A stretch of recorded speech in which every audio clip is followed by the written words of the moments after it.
right. Hey, y'all. I guess I'll start.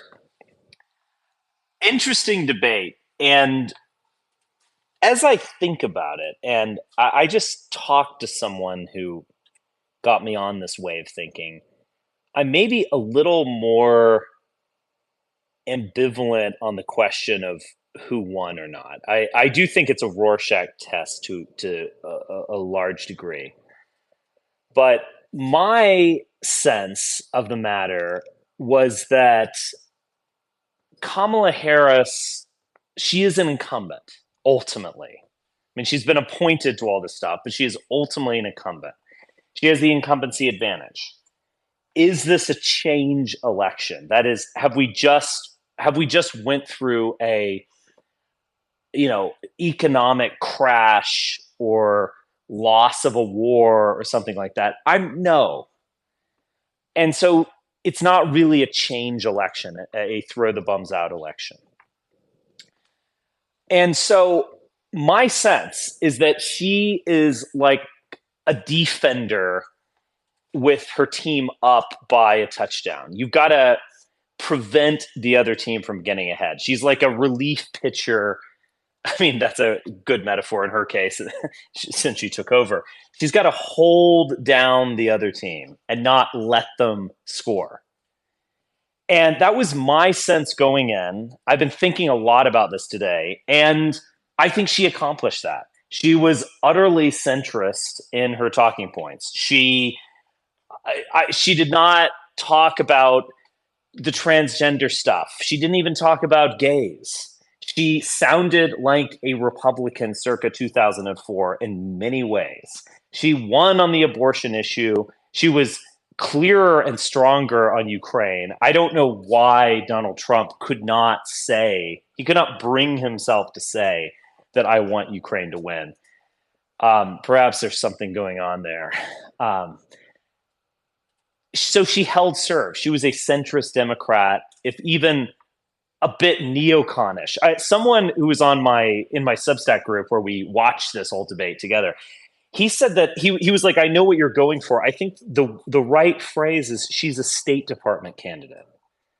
So she hears things from diplomats. She supports Israel, wants to give Israel lethal weapons, but also has an image of a Palestinian state that is never going to come about. But she is that type of person. And in that sense, she could win. Now, I talked to someone who is definitely liberal and a genuine liberal, not like some sort of weird Democrat that I've become.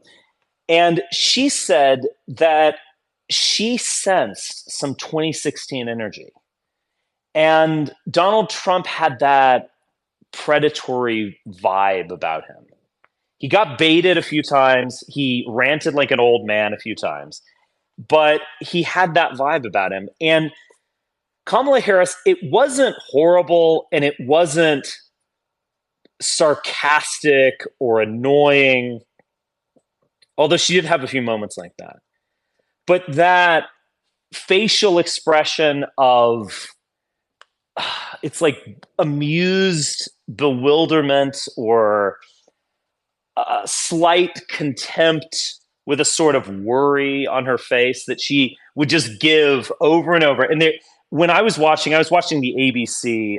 I guess it was on ABC, right? I was thinking we still had those old style debates. They had a split screen for about 95% of the time, so you were seeing her reaction in real time. Now, again, it didn't really bother me that much, and I don't think it was dramatically bad. However, I could see a lot of Trump voters looking, or people who would vote for Trump, voted for Trump, see that sort of a little bit of contempt in her facial expression. And Donald Trump had that predatory energy that he had when he debated Hillary. She was saying that it was sort of a wash. It's a Rorschach test. If you're already inclined towards Trump, you think he won. If you're, and vice versa. But there was something else in the air. I don't know. I don't know if you guys agree with me. Did you see this? Did you feel that? I don't know.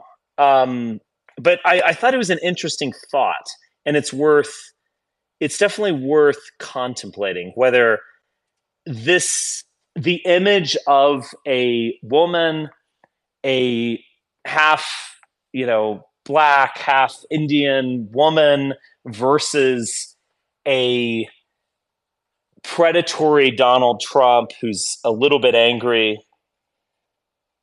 and her showing a sort of amused contempt towards him. Maybe that actually really does kind of get under the skin of some voters. Maybe that really does kind of get their goat and motivate them. I don't know. I didn't. That wasn't my impression, but I think it's an interesting thought, and I always like to try to hear another viewpoint as a way of honing or testing my own impressions. So anyway, what do you guys think? I think the moderator kind of played into the whole narrative of like the media just despises Trump.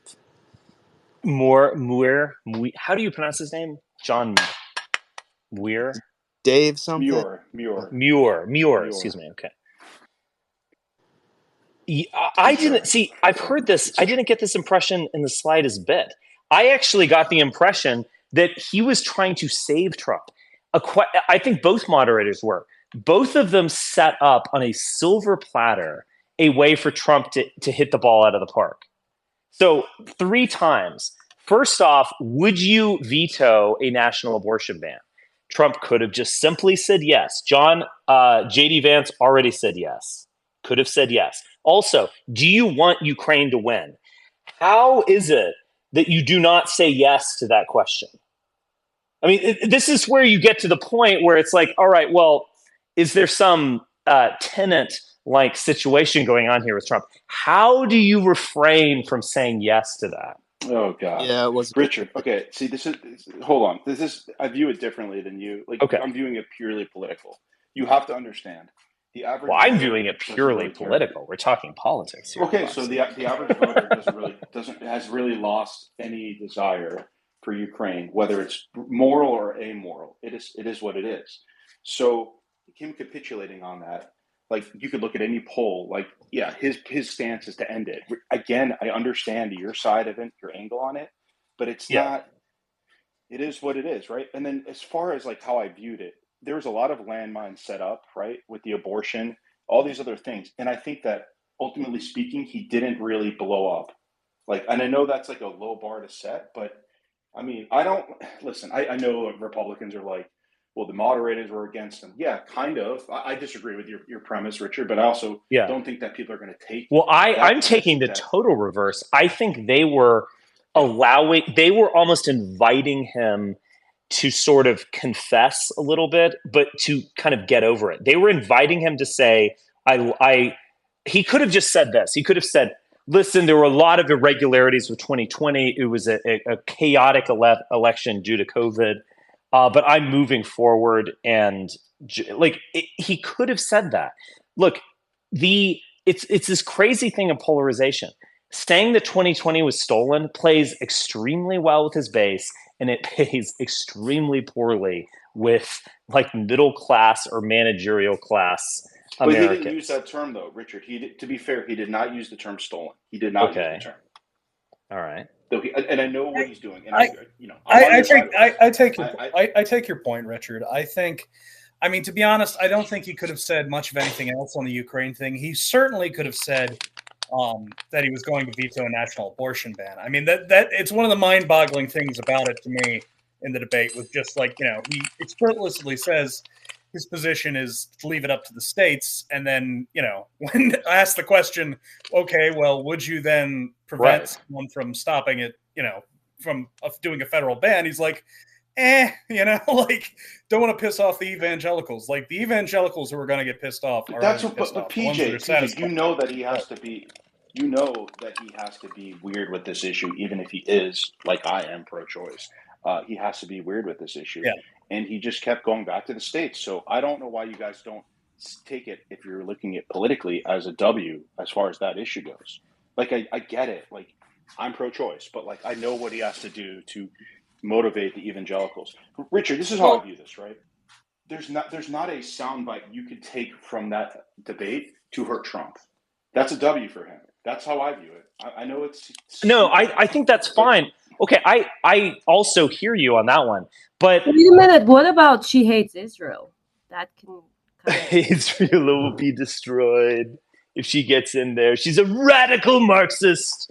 She's gonna turn Israel transgender, put them in prison, then turn them transgender. Israel will be dancing in a Miami strip club by April 2020. Okay, it wasn't that bad. Look, this is I hear you on your point boxing, but this is what I'm gonna say. I'm sorry. I was just at a baseball game. I apologize for the incessant baseball analogies, but if you're an incumbent, you're the home team. You get to hit last. Like you have a huge advantage. She is the incumbent. He is the challenger. He has got to land a punch. The other thing about it. Remember, for 4 years, Kamala did all of these weird, like word salad, saying nothing, quasi like philosophical nonsense. And she proved herself. She didn't inspire anyone. I totally agree with that. She proved that she is competent and sound and with it and etc. She did enough to pass. She's the incumbent. Enough is enough. Like if you're holding serve, you're winning. He is the challenger. He has to win. Yeah, I was going to agree, Richard, too, that I think the very first question was very much to Trump's benefit. It was, are you better off than you were 4 years ago? And Yeah. most of the American people do not believe that. She did not believe that. That's why she didn't answer the question. Yeah. She kind of just did, like, she started off really badly. She didn't answer the question. And then he just could have just said, you know what, I'm going to answer the question for you. And no, we're not better off. And Well, she could have said, we were suffering through a century, once in a century pandemic. Of course you're better yes, off. yeah, She could have answered it. She didn't. She wasn't it was a that terrible sharp answer. right at the It was beginning. terrible, Yeah. terrible start Yeah. for her. Yeah. His answers on healthcare and COVID were kind of terrible. Oh my God. Constant We've stalling. got some concepts of a policy. Just wait. Vance is working on it. but Richard, objectively, like the healthcare issue is the most difficult thing in American politics to solve. It's a legitimate pathway going Boxing. forward, and that's a fact. He's gonna lose boxing. Yeah, but Listen, it's not about your. stalling. Like No, I think he should have said what he wrote in a book 20 years ago, which is like, we're not going to let anyone die in the streets. We'll have a national system. Like why don't they just do that? I mean, why doesn't Kamala do that? Medicare for all is Because we do that already. That would be because Kamala is running for the neocon vote, Richard. I mean, I basically agree. Yeah. Yeah, she got endorsed by Dick Cheney and not by accident. Yeah.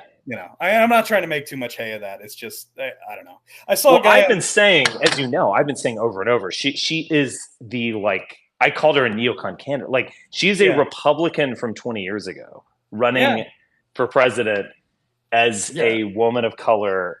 It's remarkable. Richard, can we be honest though? And like this is nitpicky, but like this is the frustrating. Boxing, she's gonna invade Iran. We want her, okay? She said there's nothing she said. Listen, I'm not going to engage in your hysteria. There's nothing she said that was like quick or witty. She didn't analyze any type of response. There's nothing, Richard. There's nothing going on between those eyes. Well, she's retarded. She's not retarded. That's just simply wrong. Okay, fine. Okay, she's not retarded. She is. Look, she should. Fine. Okay, based on Richard, she is. He is the Midwest of being a president. Room temperature. But again, I'll go back to my metaphor of baseball. She is the home team. She's the incumbent. She has to prevent the other people from scoring. Trump has to score. I know but you don't. But not on a popular home team, though, right? I mean, like approval levels for the incumbent is like down. So I mean, in a way, it's not necessarily. Yeah, I think this did nothing. Again, my prognosis, you can disagree with this, Mhm. is that it did nothing one way or the Yeah. other. Trump is ahead of the polls. He will be president, and that's my prognosis. It's not changing much. The That's just how I view it. polls You're are right. remarkably, insanely close. If you look at these Polls are Jewish. Polls are Jewish. guys, if you look at these polls, um, they are all within like 2 points. I mean, I've never seen anything like it. Now they can start breaking, but and I'm not saying that Kamala is just going to walk into the White House, but like Nevada, Arizona, Pennsylvania, North Carolina, Georgia, Wisconsin, and Michigan, like he's up by one, she's up by two, he's down by two. I mean, it is just incredible how close this is. This is not Trump is not just walking away with this. Yeah, it's funny you say that. No. I was listening to a New York Times podcast this week, and they mentioned something interesting that was just kind of a side factoid. This is the first election since 1964 where neither candidate has led by 5 or more points in the aggregate of polls for an entire week. Like that is kind of insane to think about. I know. Yeah. Well, you go. I actually listened to the same podcast you did. Yeah. Oh. Yeah. Well, I'm a loyal New York Times reader, so everyone knows. Look, I was talking with people today. I don't know who is going to win this election. I go back and forth. It's extremely close. I don't know if this is a change election because, I mean, I go mostly on social mood as opposed to polls. It's like, is there a boiling over anger that is going to lead to the incumbent being thrown out? There was in 2008. 2008, George W. Bush was facing the Iraq War. The country had soured on it. He had McCain, who was like Bush on steroids when it came to foreign policy. He had to inherit all that shit. There was a stock market crash similar to 1929 in Bush's second term. There was just no way an incumbent party could have won that election. Obama was gifted that. And are we in a similar situation? That's why I'm so mixed on this, because it's like, I don't think there's a social mood of outrage that will like give it to Trump, and I do think he needs that. The only thing that's there is the accelerated rate of real-time inflation, which is kind of, Richard, like, if we're being honest here, it is. What about the pet eating stories? Okay, loosen. Yeah, I was watching the debate on TikTok Live, and from the live comments that were coming in, it seemed to be exactly 50-50. And now that's on TikTok, so that's just pretty much Zoomers, which might, speak well for Trump. 50-50 thinking that he was winning, or they that? Well, just like the comments just supporting him, Well, not to overflate polls, but I went back to look at the last snap poll that CNN did on the first Hillary debate. And it's actually kind of interesting how close it is to today. In 2016, Hillary got 62% of the people who watched the debate said that she won. The snap poll they had today, Kamala got 63% of the people said she won. So, I mean, take it for what you will. This goes to this friend of mine who was saying, I sense like a 2016 redux with, boss lady versus angry professional wrestler. Yeah, and I think that might speak to what, I mean, look, I have a bunch of things I could say about why I think Trump will probably win, but one small one is, if you just want to take it as a cultural signifier, the amount of people that hate Trump versus the amount of people, and more specifically the distribution of people who just hate that specific archetype of woman, not to be sexist, but just as a matter of course, non-college. You're just speaking objectively. You're not endorsing it or condemning it. Yeah. Non-college educated white voters, if you look at them on a county by county map across the Rust Belt, and they are my people, though I'm college educated. But anyway, the point is, I think you may find like a kind of a similar dynamic. Because to be clear, she is not leading in the state-by-state polls by anywhere near what Hillary was. And if there's any sort That's of true. deviation for Trump, like all it takes is a little wind. I had a friend I that was one thing we've kept coming back to throughout this entire election is like Biden won the last election by 40,000 votes in 3 states. Just a little fucking wind in the sails. That is very true. She won tonight. But I think that She won with Trump, tonight. though, I think a lot of people with Hillary, like for instance, I mean, I don't like Trump, didn't like Trump then, and just a lot of people just assumed Hillary had it in the bag and just didn't show up to the polls. So just a lot of she did not have the enthusiasm. Everyone, I think, just took it for granted. And then, I mean, the anti-Trump coalition is very, very large. And I think it's going to be the same thing now. It's going to, a lot of people are going to come out. I never voted before 2020. I voted. There are 21 million fewer white boomer and silent generation voters since 2016. Did they die? There's a lot more Trump voters in general. There are 40 million plus more young people of various demographics who have come of age since that time. Yes. This is not 2016.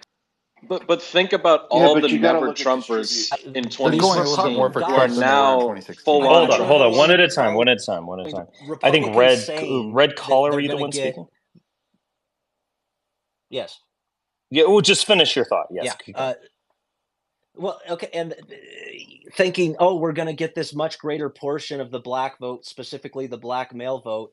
The Republicans have been saying this for decades. It never comes to fruition. And if you're banking on that in these swing states, like, we're going to get all these black males in, Georgia and Pennsylvania, like it's you might get a few point increase, but you're not going to get a huge swing. It's just not going to happen. No, but and in terms of the economy, the oil price is sub $70. So gas has come down quite a bit. And not that's everything, but in the intermediate term, it is quite important because early voting starts this next week. So we'll see. I mean, I guess it just comes down to this. I thought she won tonight. It just comes down to this to me. Do you think that Kamala Harris will do better or worse than Joe Biden did in 2020? Because if she does any worse, then she'll do worse. Then I think she loses. She'll do worse. The whole nation was sitting and watching TV during COVID. But let me just say this. This is my biggest frustration. Like, I'm going to be honest. The Republicans, like, this is, Lucien brought up the cat lady, whatever. The Republicans are afraid to actually go where the truth is. And the truth is that you could easily pivot to say, these Haitians, they don't even understand, like, sexual consent. Like, they rape. It is true. And I'm not being funny. Mm-hmm. I'm really not being pejorative. They literally do not understand sexual consent. You could look at any interviews. They could go there, but they don't go there because they're afraid to actually go there. So then they focus on cats. They could say these things to protect these women. PJ, it's not funny. I mean, can I also just bring up the fact that most of these third world countries, first of all, they don't do anything to cats because they're very superstitious, so they're not going to eat them, and they think dogs are dirty. I don't understand. I think like Laura Loomer came up. I'm sorry if my voice is too loud. It's my new computer. I think Laura Loomer came up with this like narrative, right? Because she ate dog food on live camera, and she told Trump to tell the world that they're eating dogs. This is like, yeah. So Trump's gonna lose. You need to take from the internet. He's not. No, he's not getting his talking points from Laura Loomer. Okay. Sure sounds like it. Why not? Because I thought he was more measured, but you guys, you could think that he was not that unmeasured. Like, I just don't understand where you guys are thinking. Like, if he was taking his talking points from there, he would have. I mean, the title of this chat would beg to differ. That's like another unhinged line. Yeah, that was an unhinged line. Just mentioning they're eating dogs or eating cats, that was unhinged. I mean, whether it works or not is a question. Like, this is the thing. Are there people that aren't on Twitter who hear about this for the first time and they're like, fuck, I can't believe it. Let's save the cats of Ohio. Like, that might very well be a serious demographic of American retards. it didn't have enough time to percolate through the infosphere. Yeah. What was that story first came out 3 days ago? I think Oh, Yeah. there's it got had to be been time now. If there's a maybe 6 to 8 days, and had hit more escape velocity on like TikTok or whatever, because there's a certain selection bias that we're even on Twitter X, and the sort of people who are talking about Definitely. this, and like, so you have to kind of take that into account. So I don't think that op had enough time to fully percolate through. So a lot of people watching that, it just comes off as totally unhinged and like, what the but fuck. the question is, could it be done post hoc? I guarantee you, everyone with a missing cat or dog in Ohio is now going to get the opportunity to do an interview with Fox News if they want to.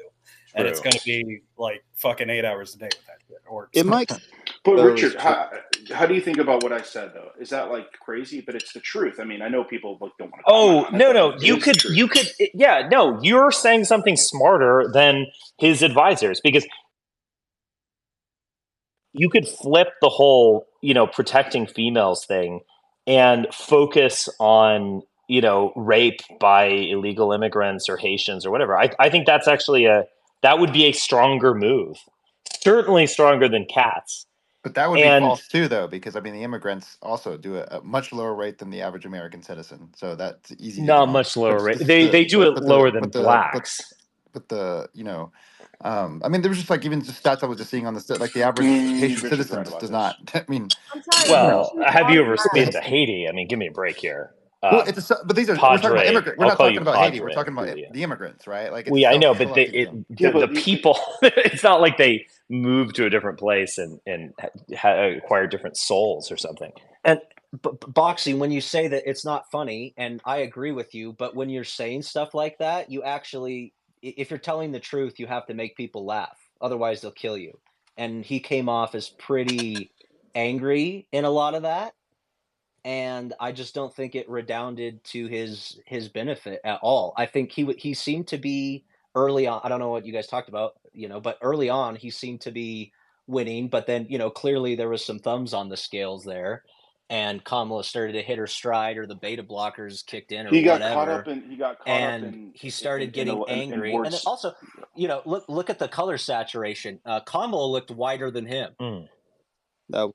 Go look at the some screenshots. I mean, yeah, but like Kamala's in whiteface. He got caught up in a lot of traps that he fell into, which was correcting his record, which kind of put him on the defense mode.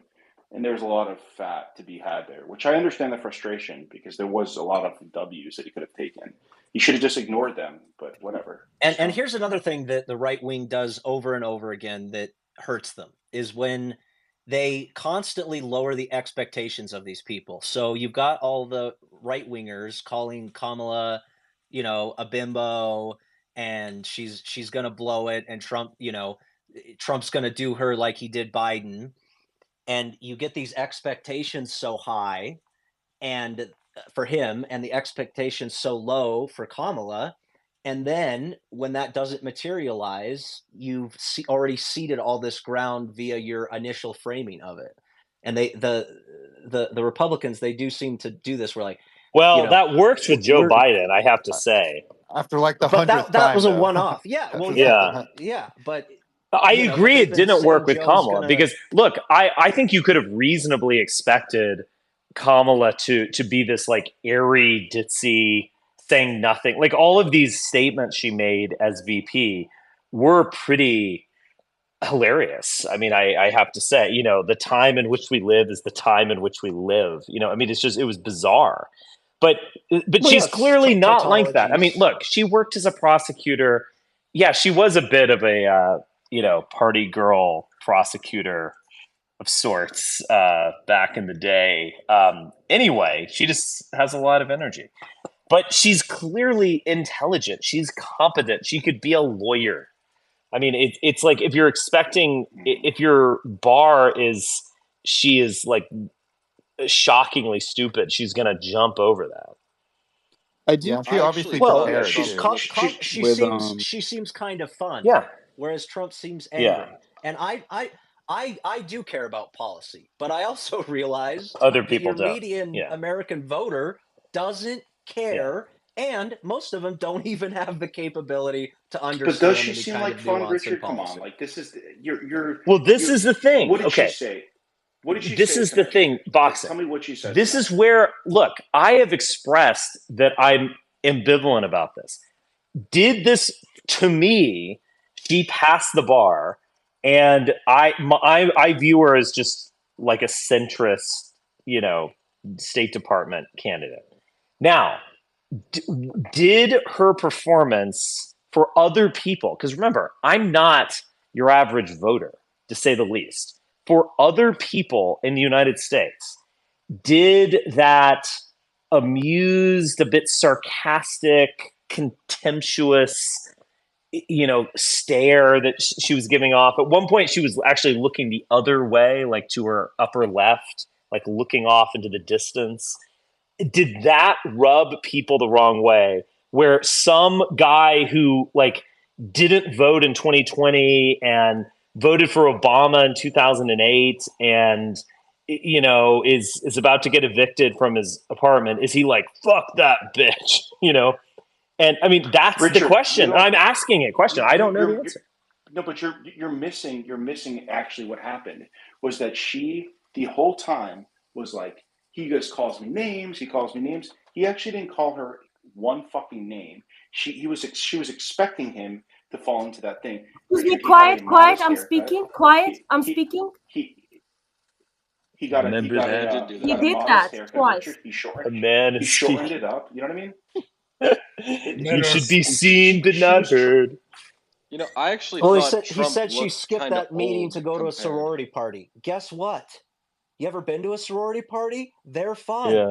Yeah. So the I've the never been to a black prototypical sorority party, question, so the I the can't answer that one. prototypical question is like, would you want to sit down and have a beer with that guy for president, right? Like they said that about George W. Bush and whatever. So if you're a swing state white wine mommy in the Rust Belt or whatever, the question would be more aptly posed. Would you like to sit down and have a glass of Chardonnay with Correct. Kamala?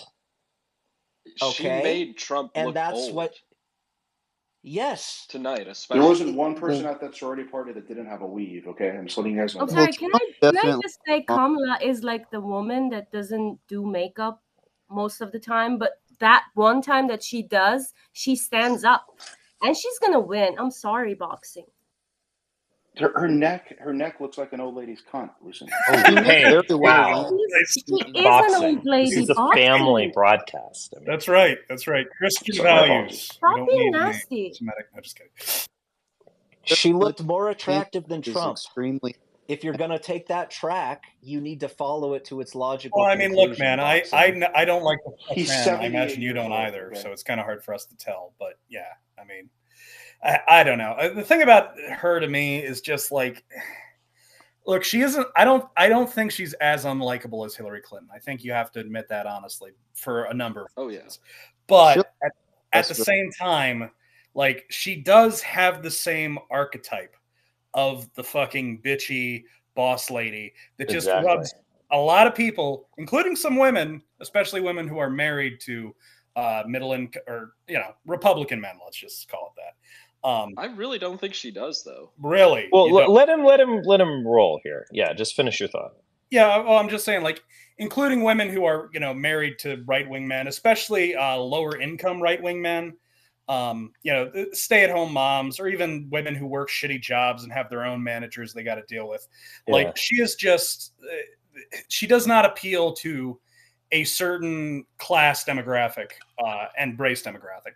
And depending on how that's distributed across the Electoral College, I mean, I understand what you're saying about wine moms, man. But the thing is about wine moms is most of the wine moms tend to live in more economically well-developed areas.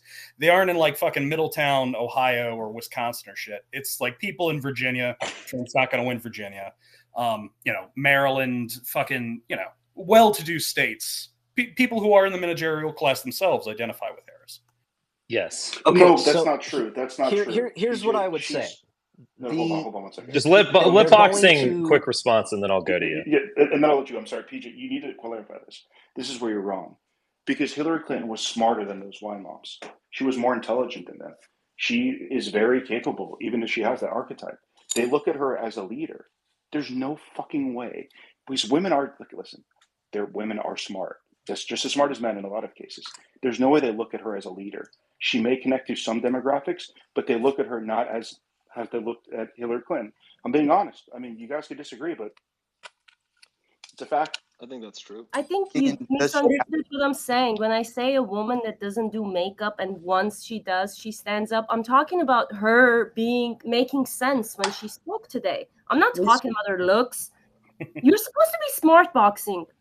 Jesus. Lucen, you're prettier than her. Anyway, Red, go ahead.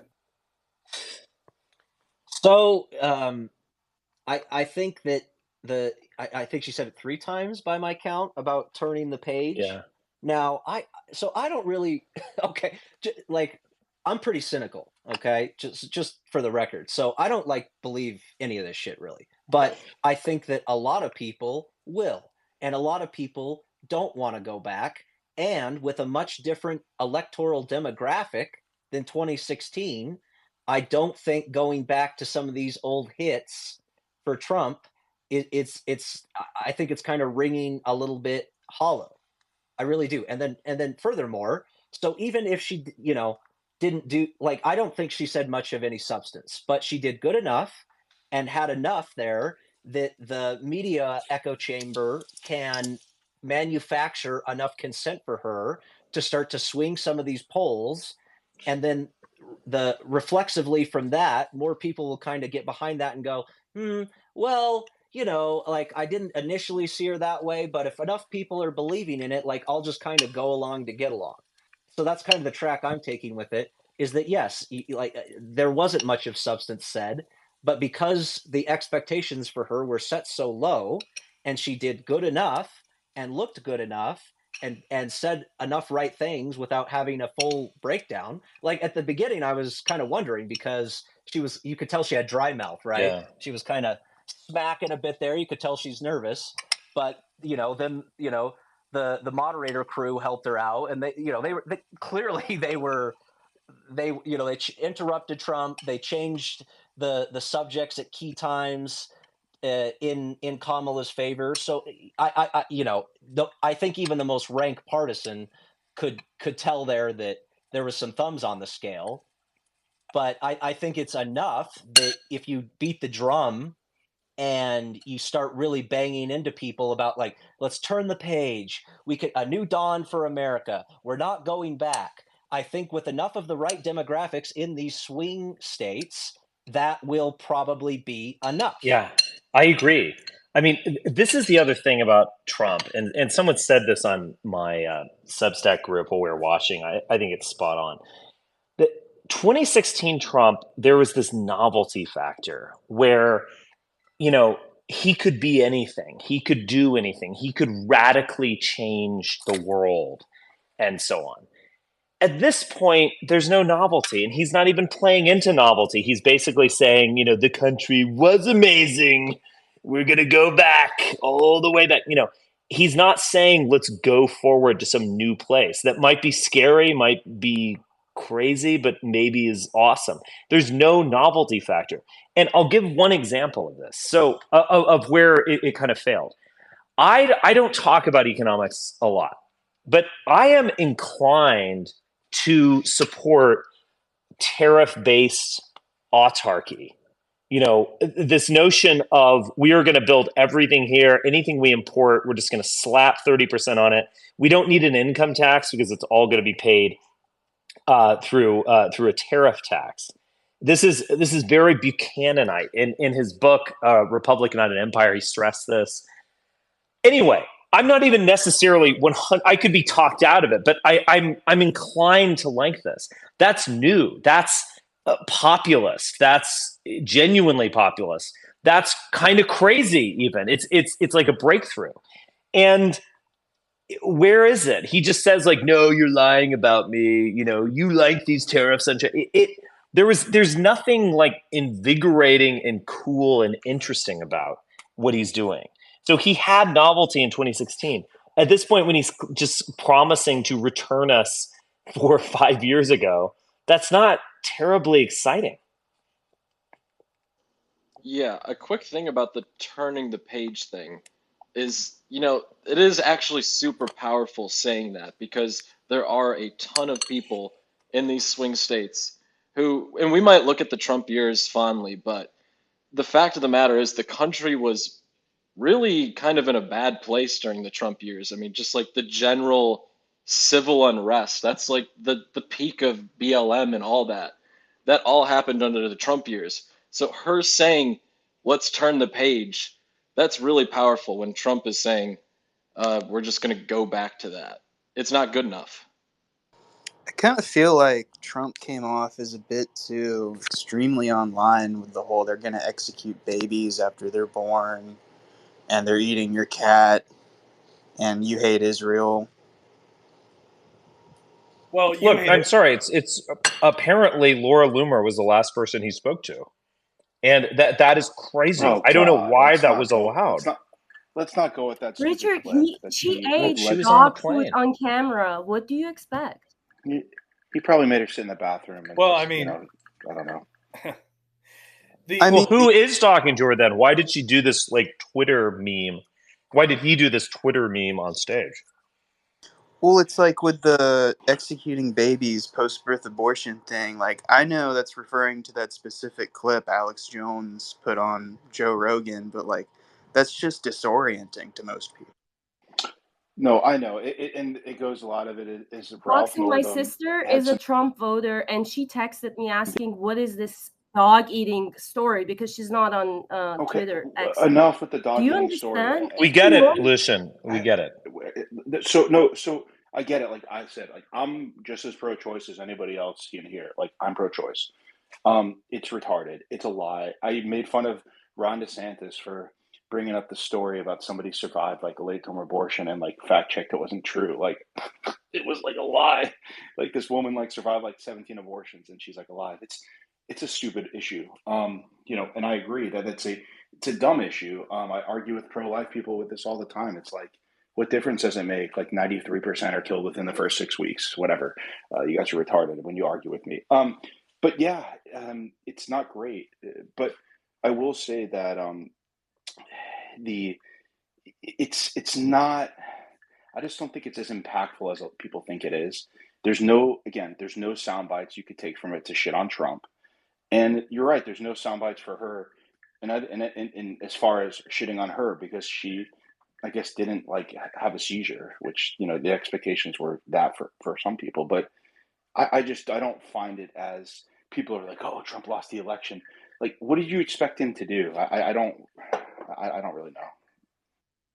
I do think the turn the page thing will play well, just because I have relatives who really love Bob Seger. I don't know. Interesting.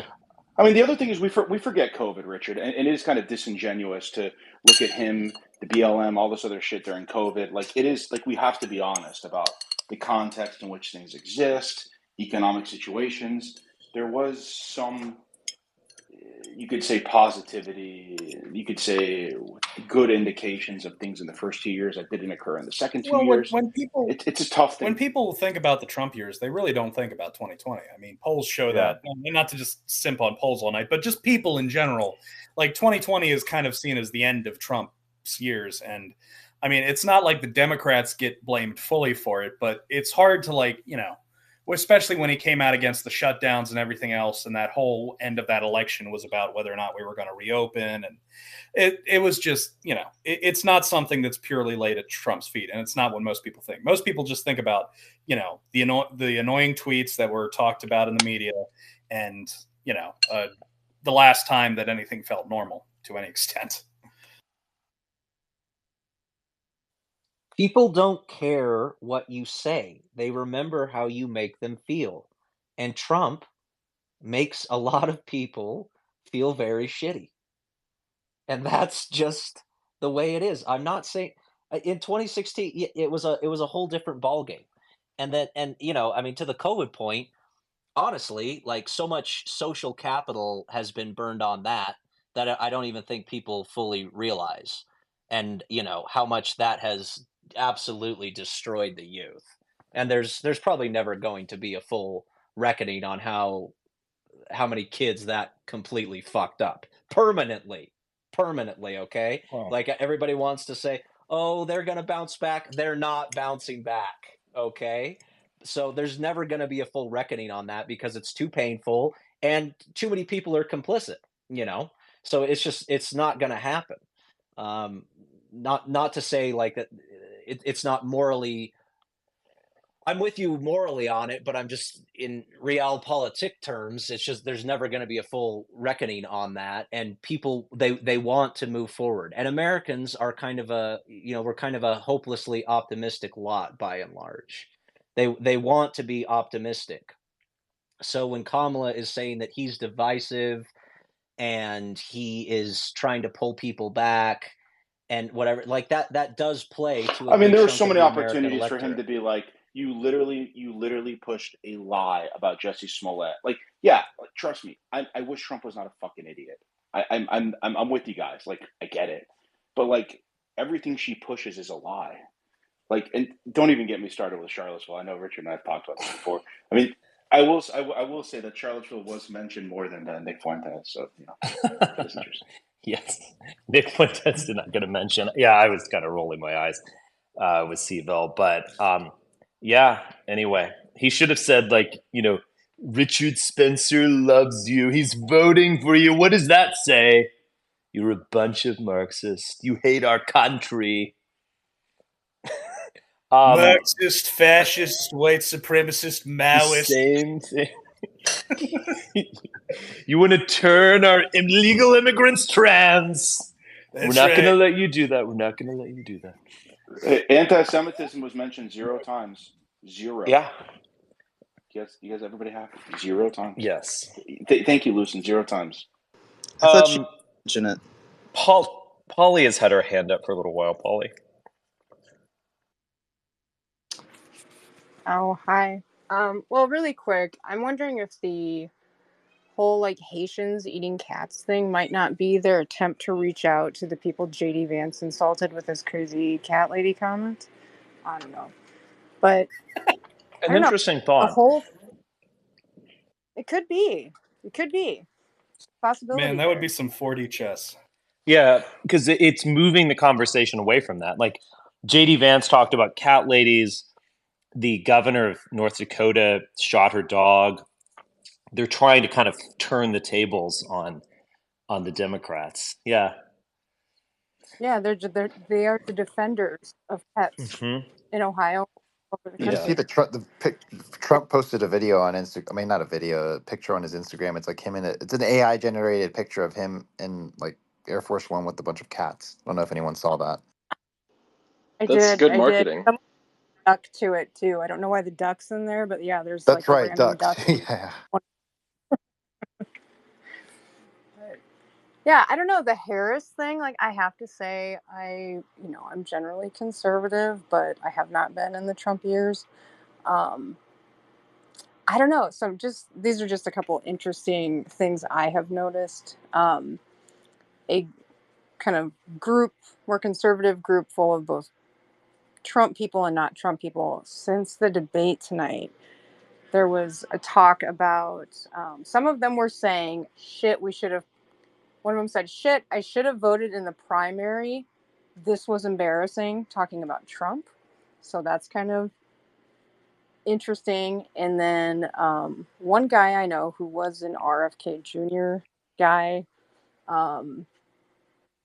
pretty much said, like, text me afterwards and was like, holy shit, like that was embarrassing. He didn't like Trump to begin with, but he was kind of maybe going to lean in whatever direction. Is Polly talking?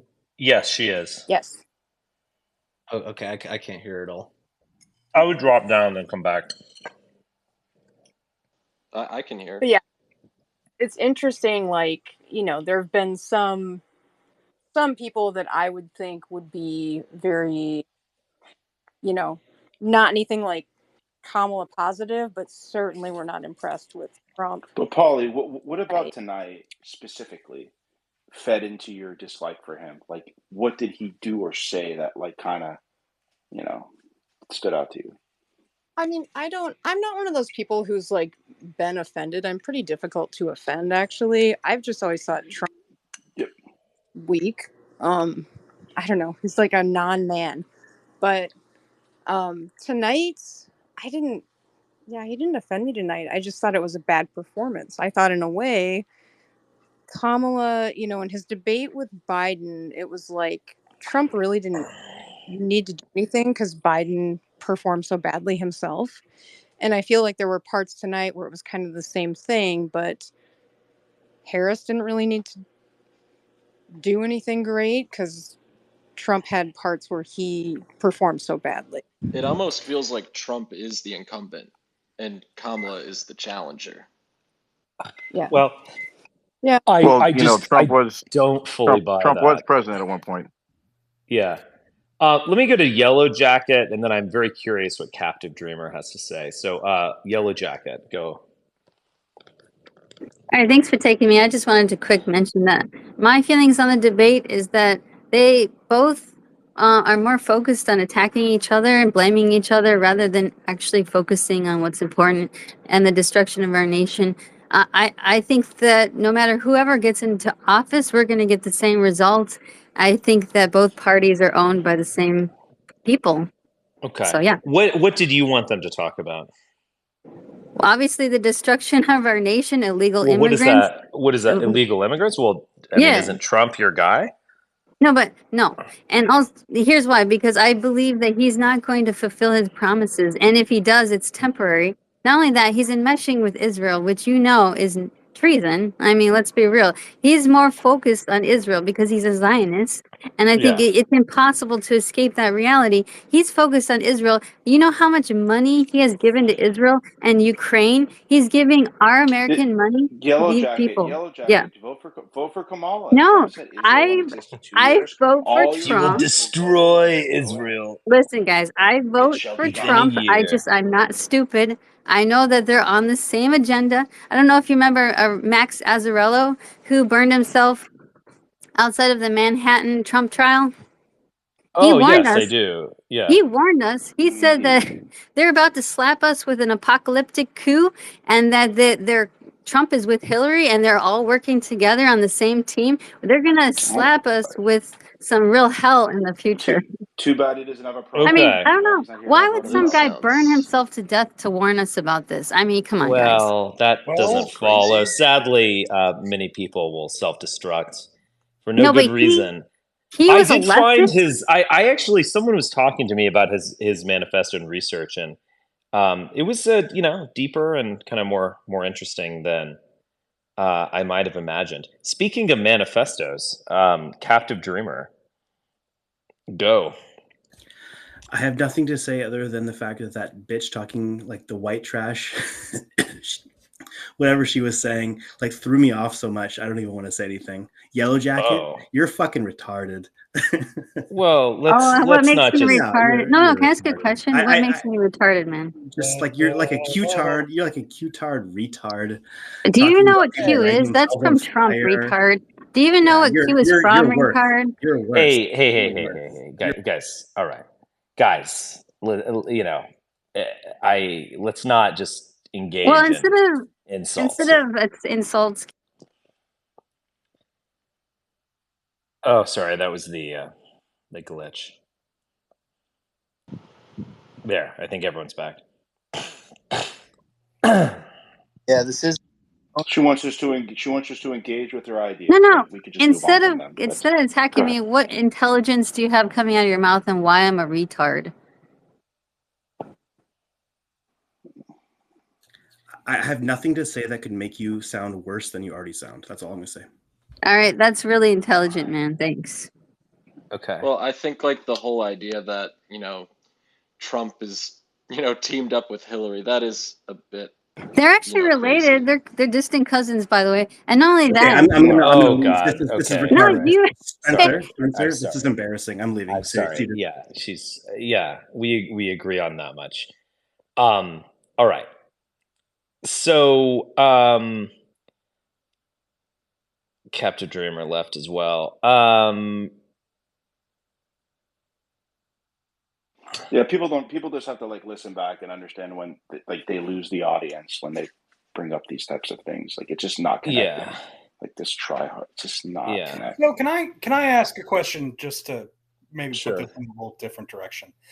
What do you guys think of like the left wing reaction to all this shifting towards the right from Kamala? Like, do you think there's any possibility of like anyone actually getting alienated from this? Because like, you know, there's always, it always seems like every election cycle, it's either the Bernie bros or what have you is pissed off about, you know, where the Democratic Party is because they feel the need to win elections and whatnot. But like, I have a hard time believing that any like huge number of them are gonna, you know, sit at home, just considering how many of them are, you know, scared to death of Trump winning. I just was curious what your thoughts were. I mean, they sucked it up for Biden. Why they wouldn't for Kamala?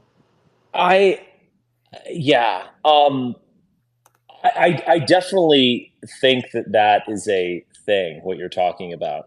If I were a genuine leftist and Kamala is doing this sort of two-step of we love Israel, we're going to do everything for it, but also let's talk about the Palestinian state. I would just be like, look, call it a genocide, stop the funding, etc. And the fact that Kamala says like we're going to give Israel what it needs, I mean that is, you know, translation. We are going to continue to fund Israel. So if I were a genuine leftist, I would have a big problem with it. The degree to which To they're be fair, though, Richard, demoralized. she did ask. To be Okay. fair, Richard, let's be honest here. She did ask for an immediate ceasefire, which is Well, policy, but Which has been Can rejected Richard, time and again Hold by on. Bibi. Hold on. could hold you on, let me make Richard my finish point. his point first, Hold man? on. No, just let Richard finish his point. Yeah.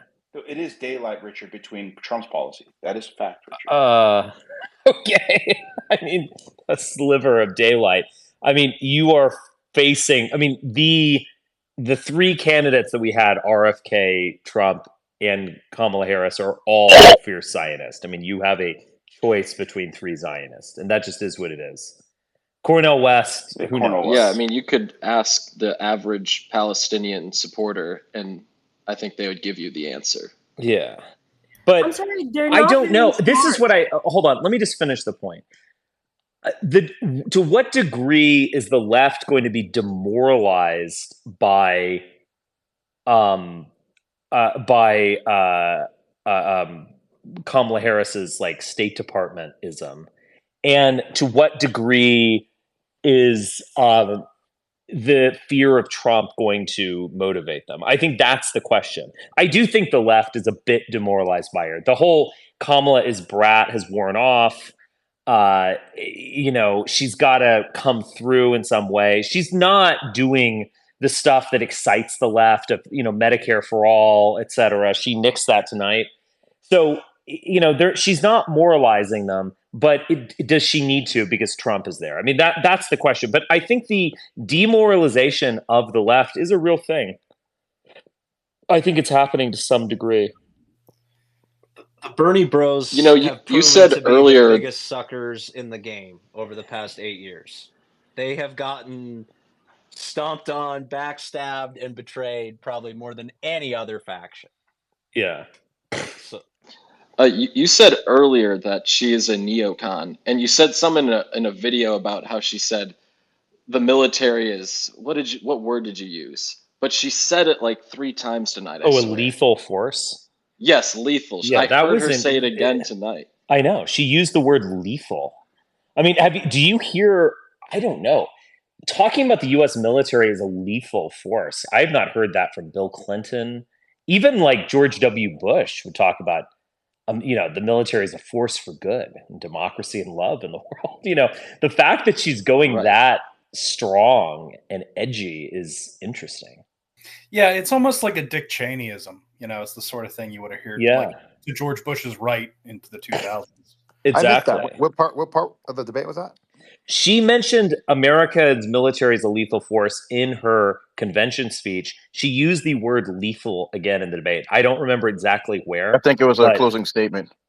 Oh, she's closing statement. She I think absolutely it was, did. She also Well, and she was also came out really, strong she for was NATO. really It's like NATO is specific. the greatest alliance the world has ever seen.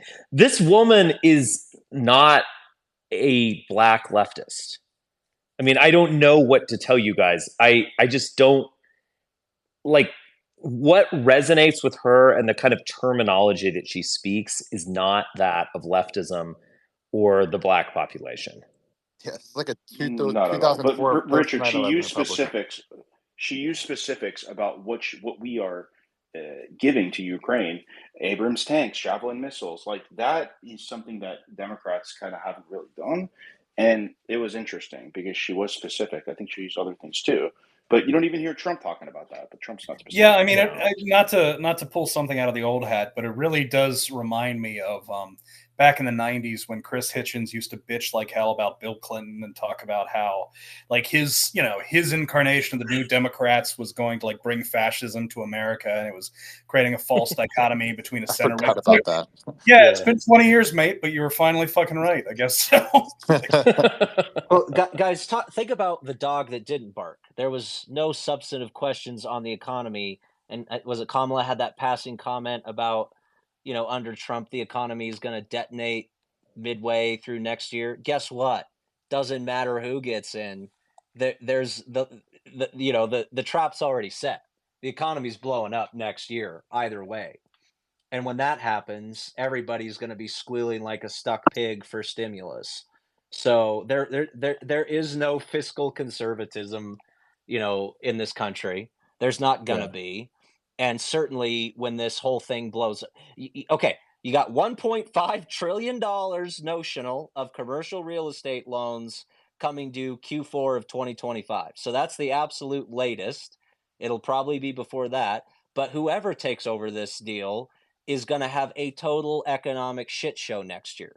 Okay, so you need to contextualize all of this under that lens. That why would you even kind of want to be president when the shit hits the fan, which it's going to next year? But you're engaging in a lot of assumptions here. I mean, I agree with you that the shit will hit the fan at some point. At some point, this massive debt overhang is going to blow up. But when that point is, really remains to be seen, because I'm perhaps older than you are, maybe not. I have been hearing libertarians, Ron Paul people, gold bugs say this for 20 years or so. For my entire adult life.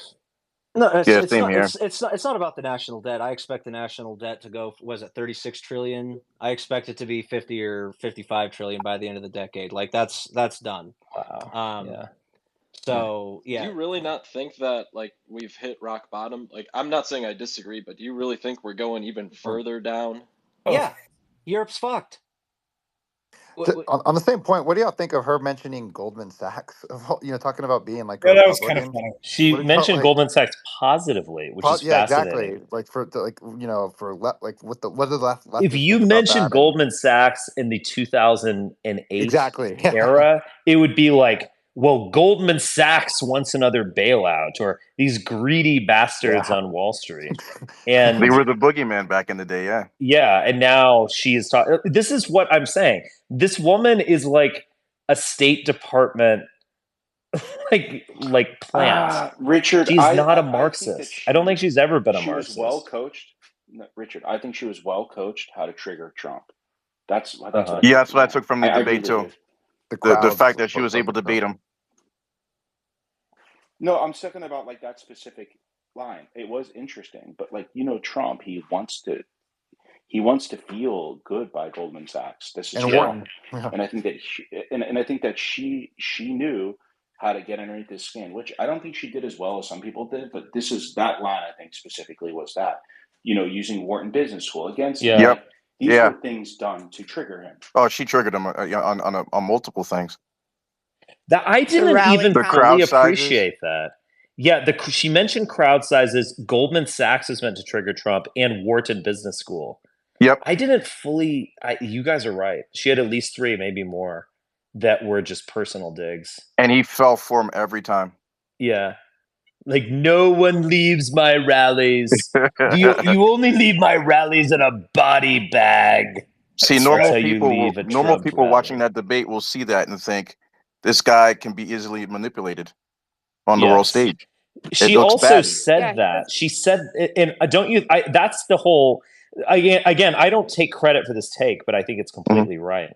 Is that there is no doubt a State Department memo out there about the real danger of Trump is that he is a narcissist, and if you flatter him or give him credit for something, he will sell you the Empire State Building. Yep. Basically. And I think that is obviously agree. a correct psychological assessment. He was the most impassioned. The most impassioned you saw him all night was when the whole, like, people are leaving his rallies because they're boring and whatever. Like, that seemed to, like, really throw him off because his he's a rocker a little showman. bit. Yeah, he even said that nobody shows up at her rally as a retaliation. Yeah. Which is weird. That's like kid stuff. Yeah, definitely. Yeah, it just didn't come off good. I consider myself a normal voter. Looking at that, it was just blaring that you were very easily baited into that one. Yeah, I mean, there's when she repeated the $30,000 like free money for like minorities for first home, he should have been like, well, who's going to pay for that? Like, these are easy things to say. Who's going to pay for that? Republican talking point. No, it's not. Who's going to pay for that? No one's paying for it. Who's going to pay? No one, because we're going to issue more debt, as we do for everything. Who's going to pay for the military? Who's going to pay for missiles in Israel? Who's going to pay? I mean, it's all. How about triangulating for the 50 grand for small businesses and entrepreneurs, and the Democrat talking about small business and how much she cares about that, and unleashing entrepreneurs, right? That talk about taking away a traditional right-wing talking point. And the demographic of Republicans is small business owners. So she was engaging in an invasion of his territory with that, because if you look at demographics of the two parties where we are right now, Democrats are professionals. They're even they have like a majority of doctors now, which was definitely not the case when I was growing up. Managers certainly, and then they're the ones. It's been that case for 30 years, though, Richard. I'm not sure it's been that. No, it's not. What? No, it hasn't. For doctors? It's not 30 years. You're wrong. That's not true. That's not true. Maybe that's not true, boxing. The opportunity economy line, so that steals the opportunity zones from Trump. Yeah, so boxing. Clearly she's going after. She's going into his territory. You're old, Richard. You're old, Richard. But I'm not like 80. I mean, it's been that way for 10 years. That's a reasonable statement. 30 years ago, 30 years ago, corporate middle managers and doctors, and not lawyers, but doctors were voting Republican. Now what you have is, I mean, I guess it's like airline pilots are the only profession. You have airline pilots, small business owners, and then non-college people. Now in the Democrats, educated people. Yeah. You also have in the Democrats like single mothers, single women, blacks, et cetera, et cetera. But everyone knows that. What's interesting is that the managerial class is now just Democrat, basically. That was definitely not the case 30 years ago when I was a child. I mean, to be fair, on this, I have this vision of, I don't know, maybe the early 90s or the 80s. It's actually either a yearbook picture, but then there's like, obviously, like if you look at like films, which is more readily available. There's this movie. What is it? The Fugitive. Yeah. For Harrison Ford. No, not the Fugitive. No, not the Fugitive. Fuck. It was. Yeah, maybe that one or one of those films. And it was like the cardiologist, like whatever. It's like there's only Jews and WASPs. That's it. There's no Browns at all in the whole fucking meeting. It's a big, big, big culture dynamic shift, and that is true. That was the 80s. Yeah. And now look at because like the early 90s, demographics have shifted. And on the point of filmmaking, there's lots of layoffs in Hollywood right now. So, and in tech, a lot of these major industries have had pretty sizable layoffs. And, you can attribute that to interest rate, perhaps, or, a very convenient talking point is the AI stuff, which didn't get brought up at all, other than Kamala kind of like talking, the throwaway line about quantum computing, which is kind of hilarious. But a lot of these, key sectors. Do you think that stuff's bullshit, or? I think 85-90% of the AI stuff is totally bullshit. I think it's going to be like 2000, where a bunch of these tech companies get, completely trampled and blown out, and some of them will survive and do fine. But the coaling is coming. Do you think that's going to happen? I mean, again, when the crash happens is so significant. If it happens in October, then that is going to massively affect the election. If it happens next October, it might be forgotten. They're buoying it through the election. I don't think it's going to happen before the election. The Treasury has still, Yellen still got 700, 800 billion slush fund to throw around.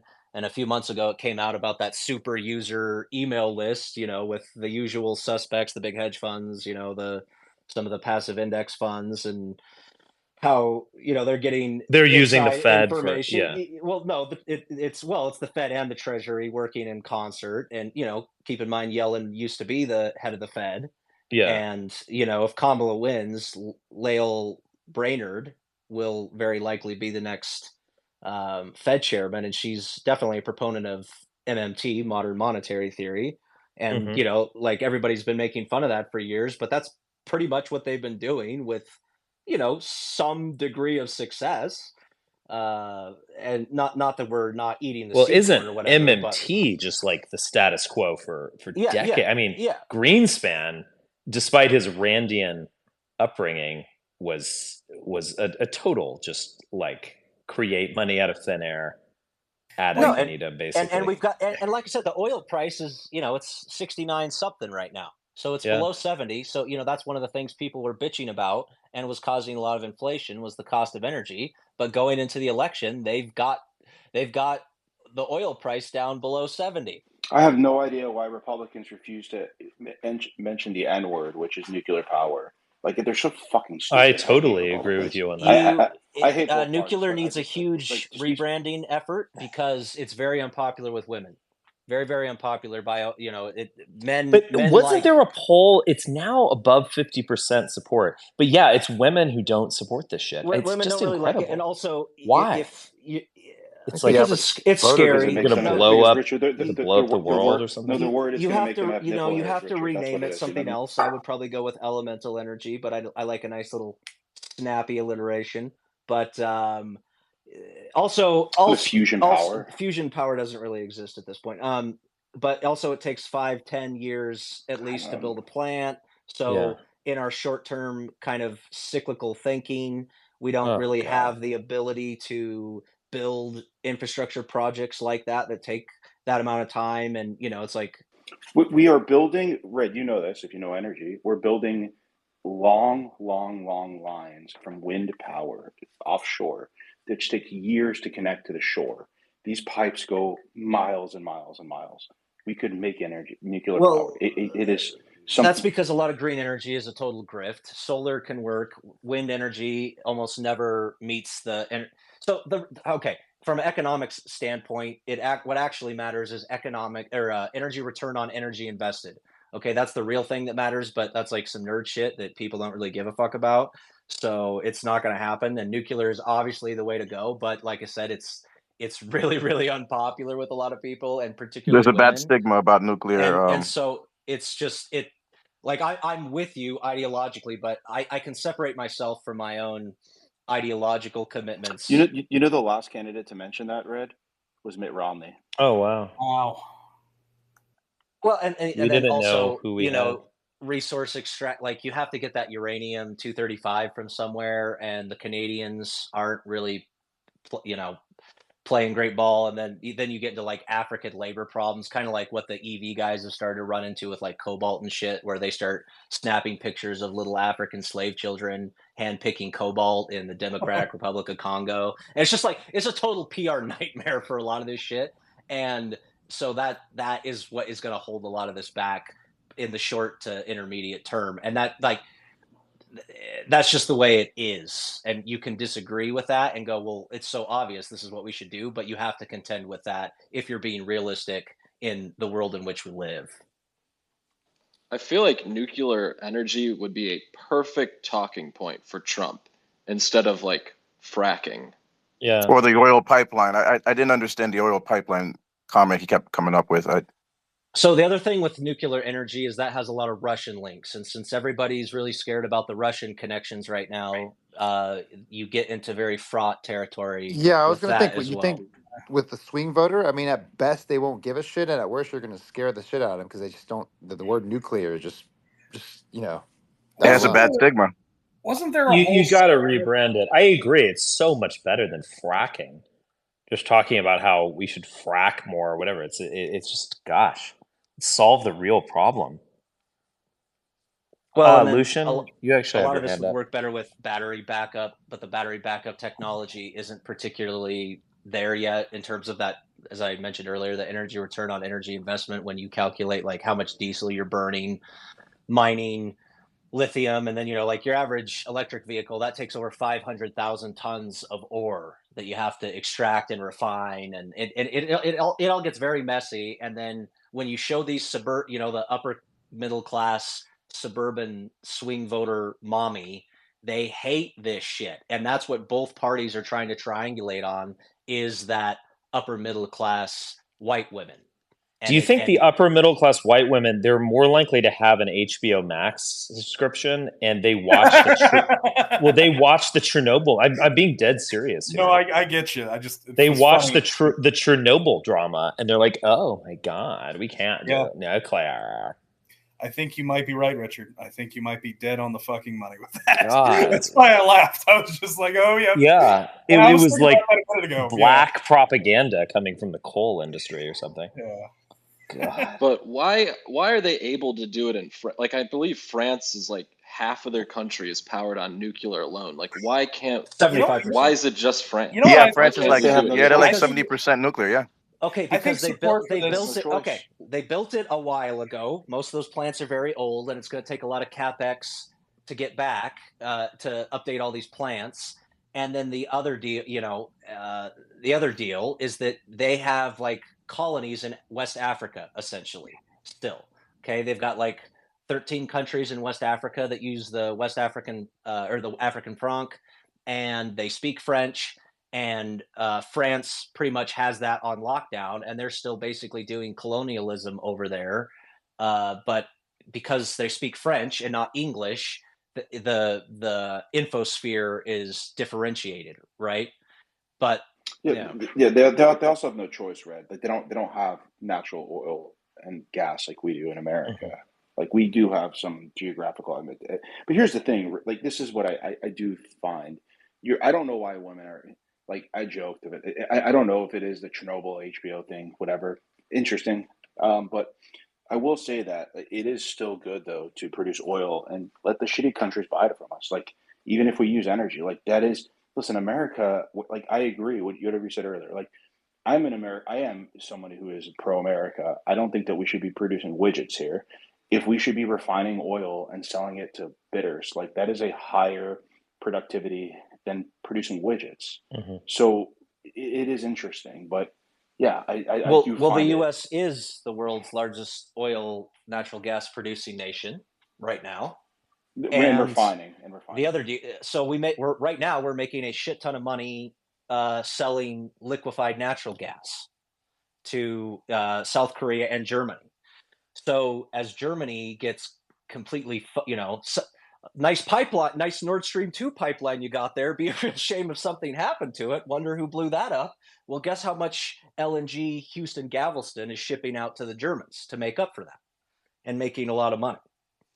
So that's part of it, is that it's like essentially a cartel that is making a lot of money off of the Germans' misfortune. So that's part of it. And then also with like fracked oil, it's more of a sweet light variety. And most of the US oil refineries are in the South, and they're set up for heavy sour crude, which, mostly comes from like tar sands or like Venezuela. It takes, it needs more of a purification process. And so like you can make gasoline out of sweet light fracked oil, but to make diesel, you need to mix in some of that heavy sour. And then the United States hasn't built a new oil refinery since like 1971 or 1972 because who has a lot of the heavy sour? Venezuela. That's what I just said. So yeah, there's a lot. No, there's a lot that goes into it, and a lot of this stuff is controlled by various cartels. Anytime you start talking about commodities, there's always a cartel at the end of the rainbow. So you just kind of have to keep that in mind. So are they the ones funding the HBO Chernobyl special? Yep. Yeah, I think that's probably the case. I guarantee you, if you look into it, you would find some like oil business like in the product. So I'm not joking. In fact, the I was about to Russians say I'm did. half The joking. Russians 100% funded the Greens in Germany to shut down those nuclear reactors. Yeah. To sell more hydrocarbons to Germany. That is a fact. Yes. So you're right. It's a dirty business. I mean, and people are pretty stupid by and large, and they want to feel good. So you give them convenient narratives that make them feel like they're saving the planet, and you can manipulate them into a poor economic position. To give a little broader explanation for why I think you might, at least especially in America, have distrust for nuclear power, I kind of think in a way nuclear power might just sort of be an allegorical relation to the way people think about like the competency of the state.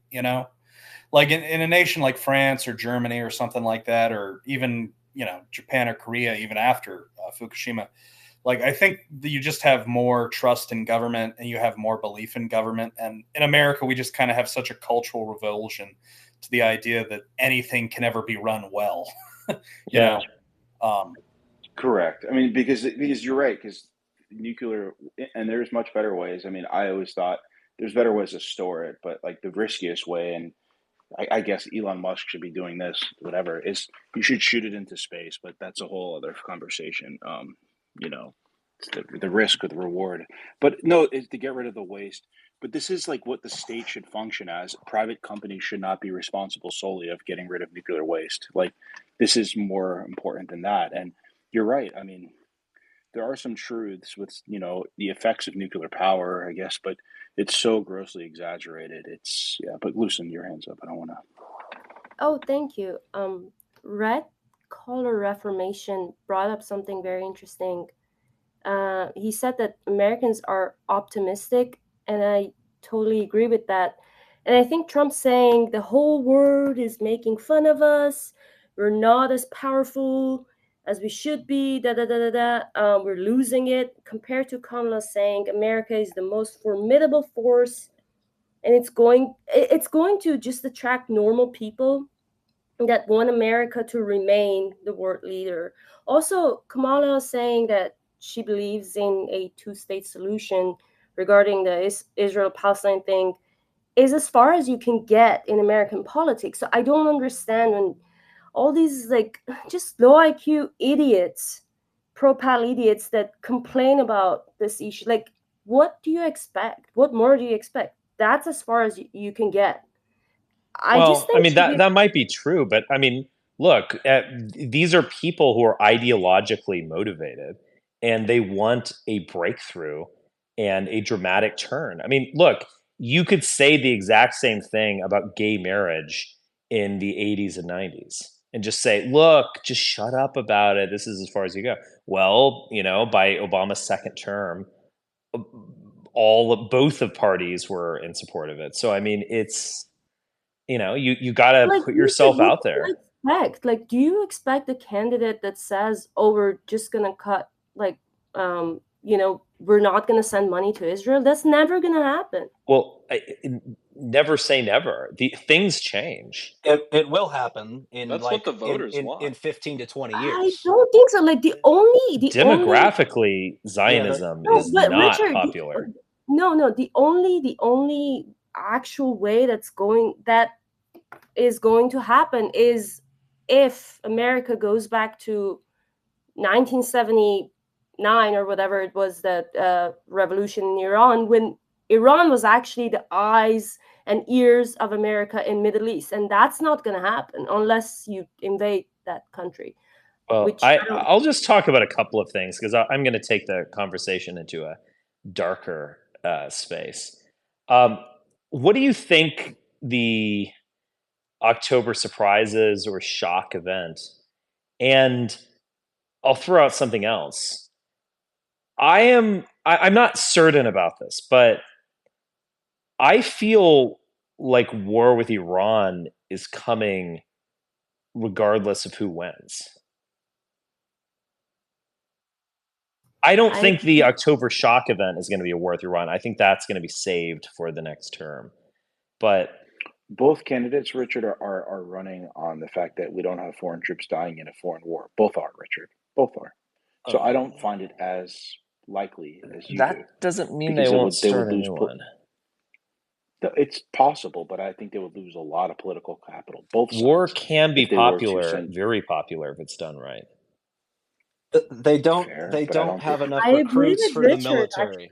They don't. So that's the problem, and that's why you've seen the Democrats pivot all of a sudden to back to wearing the flag lapel and holding up Yeah. USA signs at the convention, because all of these heritage, Midwestern Southern guys who make up the bulk of the competent officer corps in the military, like grandpa, maybe great grandpa, but definitely grandpa and dad were officers in the military.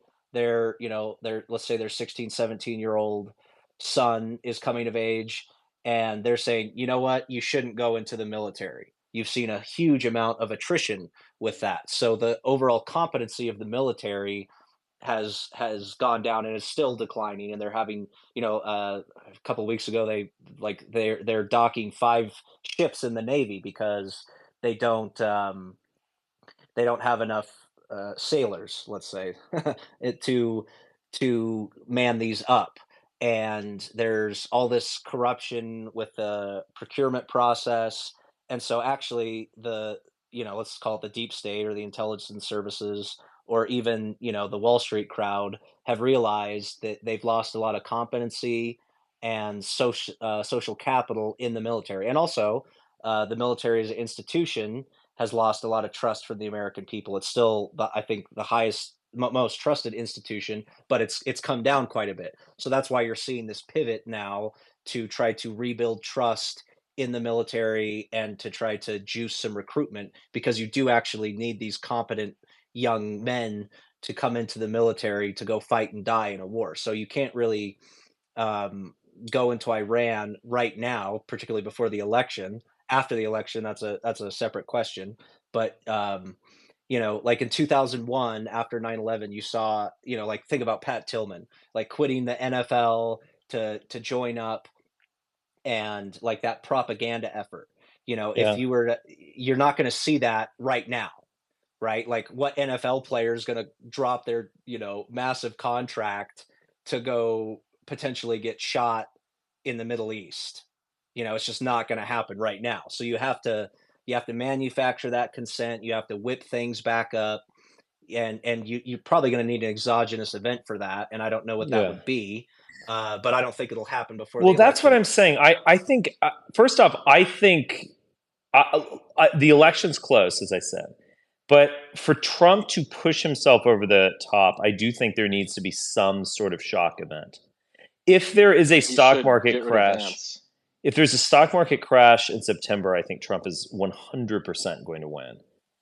So did you see that they canceled that Taylor Swift concert in Austria about a Yeah. month ago? Yeah. So I thought that, that might be like the human sacrifice required to really whip, particularly the white women into a frenzy, is like Oh, some cheap consumer drones. You just blow up a Taylor Swift concert. Well, there's that Ariana Grande Well, would you blow attack up years Taylor ago. Swift? Wow. Yeah, for the That human would get. I mean, sacrifice. the moms would be like calling for genocide Yeah, if they so blew up I Taylor was Swift. thinking that might I mean be that a very potentiality. seriously, actually. Yeah, so that's why I was No, kind it's of funny, but it's true. Yeah. That's why I was kind of thinking, like, oh, what are they going to do? Richard, it would have to be a beheading. That's actually that would be the only way. Really dark, but genius. Yeah, that's genius. and also the Travis Kelsey aspect. If you kill them both, you would basically cover like Democratic females and Republican males would be calling for blood. Yeah, I mean, very because Shakespearean he's still the most popular because he's like the most kind of normal, kind of funny looking white guy who's in the NFL. Yeah. And so I don't know if there's a more popular athlete. I mean, I don't know. Come on, Richard, that's ridiculous. What? Who's more The popular? quarterback? Who's more popular? What? Oh, are you talking about who's more popular? Who's the Patrick Mahomes? Yeah, Patrick Mahomes. Well known versus popular. I mean, Kelsey Kelsey is does the most same amount of advertisements, and he's white and he has a mustache, and he's dating Taylor Swift. I think he might be more popular. I don't. Who is the most Taylor Swift is the most popular I think artist. Aaron Rodgers is probably still more popular than Travis Look, Kelce. I like Aaron No. Rodgers in his like Joe Rogan, you know, I'm over it, dude, kind of asshole, nonsense. But he's kind of alienated a lot of people. I mean, I'm a Jets fan. I You're a would Jets fan? love Aaron Oh my Rodgers god! if he Oh wasn't man, a Jets fan. a Bears fan. Are you a Mets fan too? Do you kind of always take the kind of like you don't watch baseball? I'm Jets though. Mets. Okay. Well, I'm a a Mets fan. So Okay. Oh yeah. Well, you said you were getting dark, Richard. So that's that. I was thinking about that about a couple months ago. About like how are they going to be able to turn this? Another possibility is some like very serious deep fakes. And then you can use that to regulate AI. The other thing, like some kind of. I think that needs to happen. I think AI regulation. I mean, for goodness sakes, imagine offering AI evidence in like a murder trial and getting away with it. I mean, this issue is so serious. It's not just about like cat photos. Well, no, you're already seeing the infosphere is already so polluted with disinformation, and I think it's going to get much more polluted. It's going to get worse. Seeing more and more people fall for this sort of stuff. It's not going to be racial. You see, I think that the Democrats have wasted all their social capital with racism. It's over. There was I think Capitol Records tried to create a AI rapper, and it failed miserably back then. But I feel like the people might be stupid enough. Well, they're AI only fans. Aren't those doing well? Right. I wouldn't know. Probably, Richard, because there's a study shown about AI versus normal women, and since none of these men are actually having sex with real women, they are viewing these AI women as almost sexually superior to real women because they're a porn brand. So that my god, this is really sad. The thing about AI, OnlyFans is killing it. They paid more in tax to the UK. It was like 120 million pounds, whereas the North Sea oil leases were about 70 million pounds. Okay, so it's domiciled in the UK, but that I think it had like 6.3 billion of revenue or something last year, and it's on pace for more growth this year. The owner took like forget the numbers aren't exactly right on, but around 400 million pound dividend, just one dude. So, in terms of like a growth industry, like, or like software as a service business, like that is absolutely killing it. That is the gold standard right now. Like all these venture capitalists and private equity guys are looking at that and going, how can we replicate that? Like that is the golden goose right now. That just shit needs to be shut down. So, but Richard, the problem is that, like I said, like I was being serious. Like it can't be a racial issue because they use their capital. So there's like very limited amounts of things that October surprises that would stock market crash. Yeah. What do you mean a racial issue? What do you mean exactly? Like a George Floyd thing?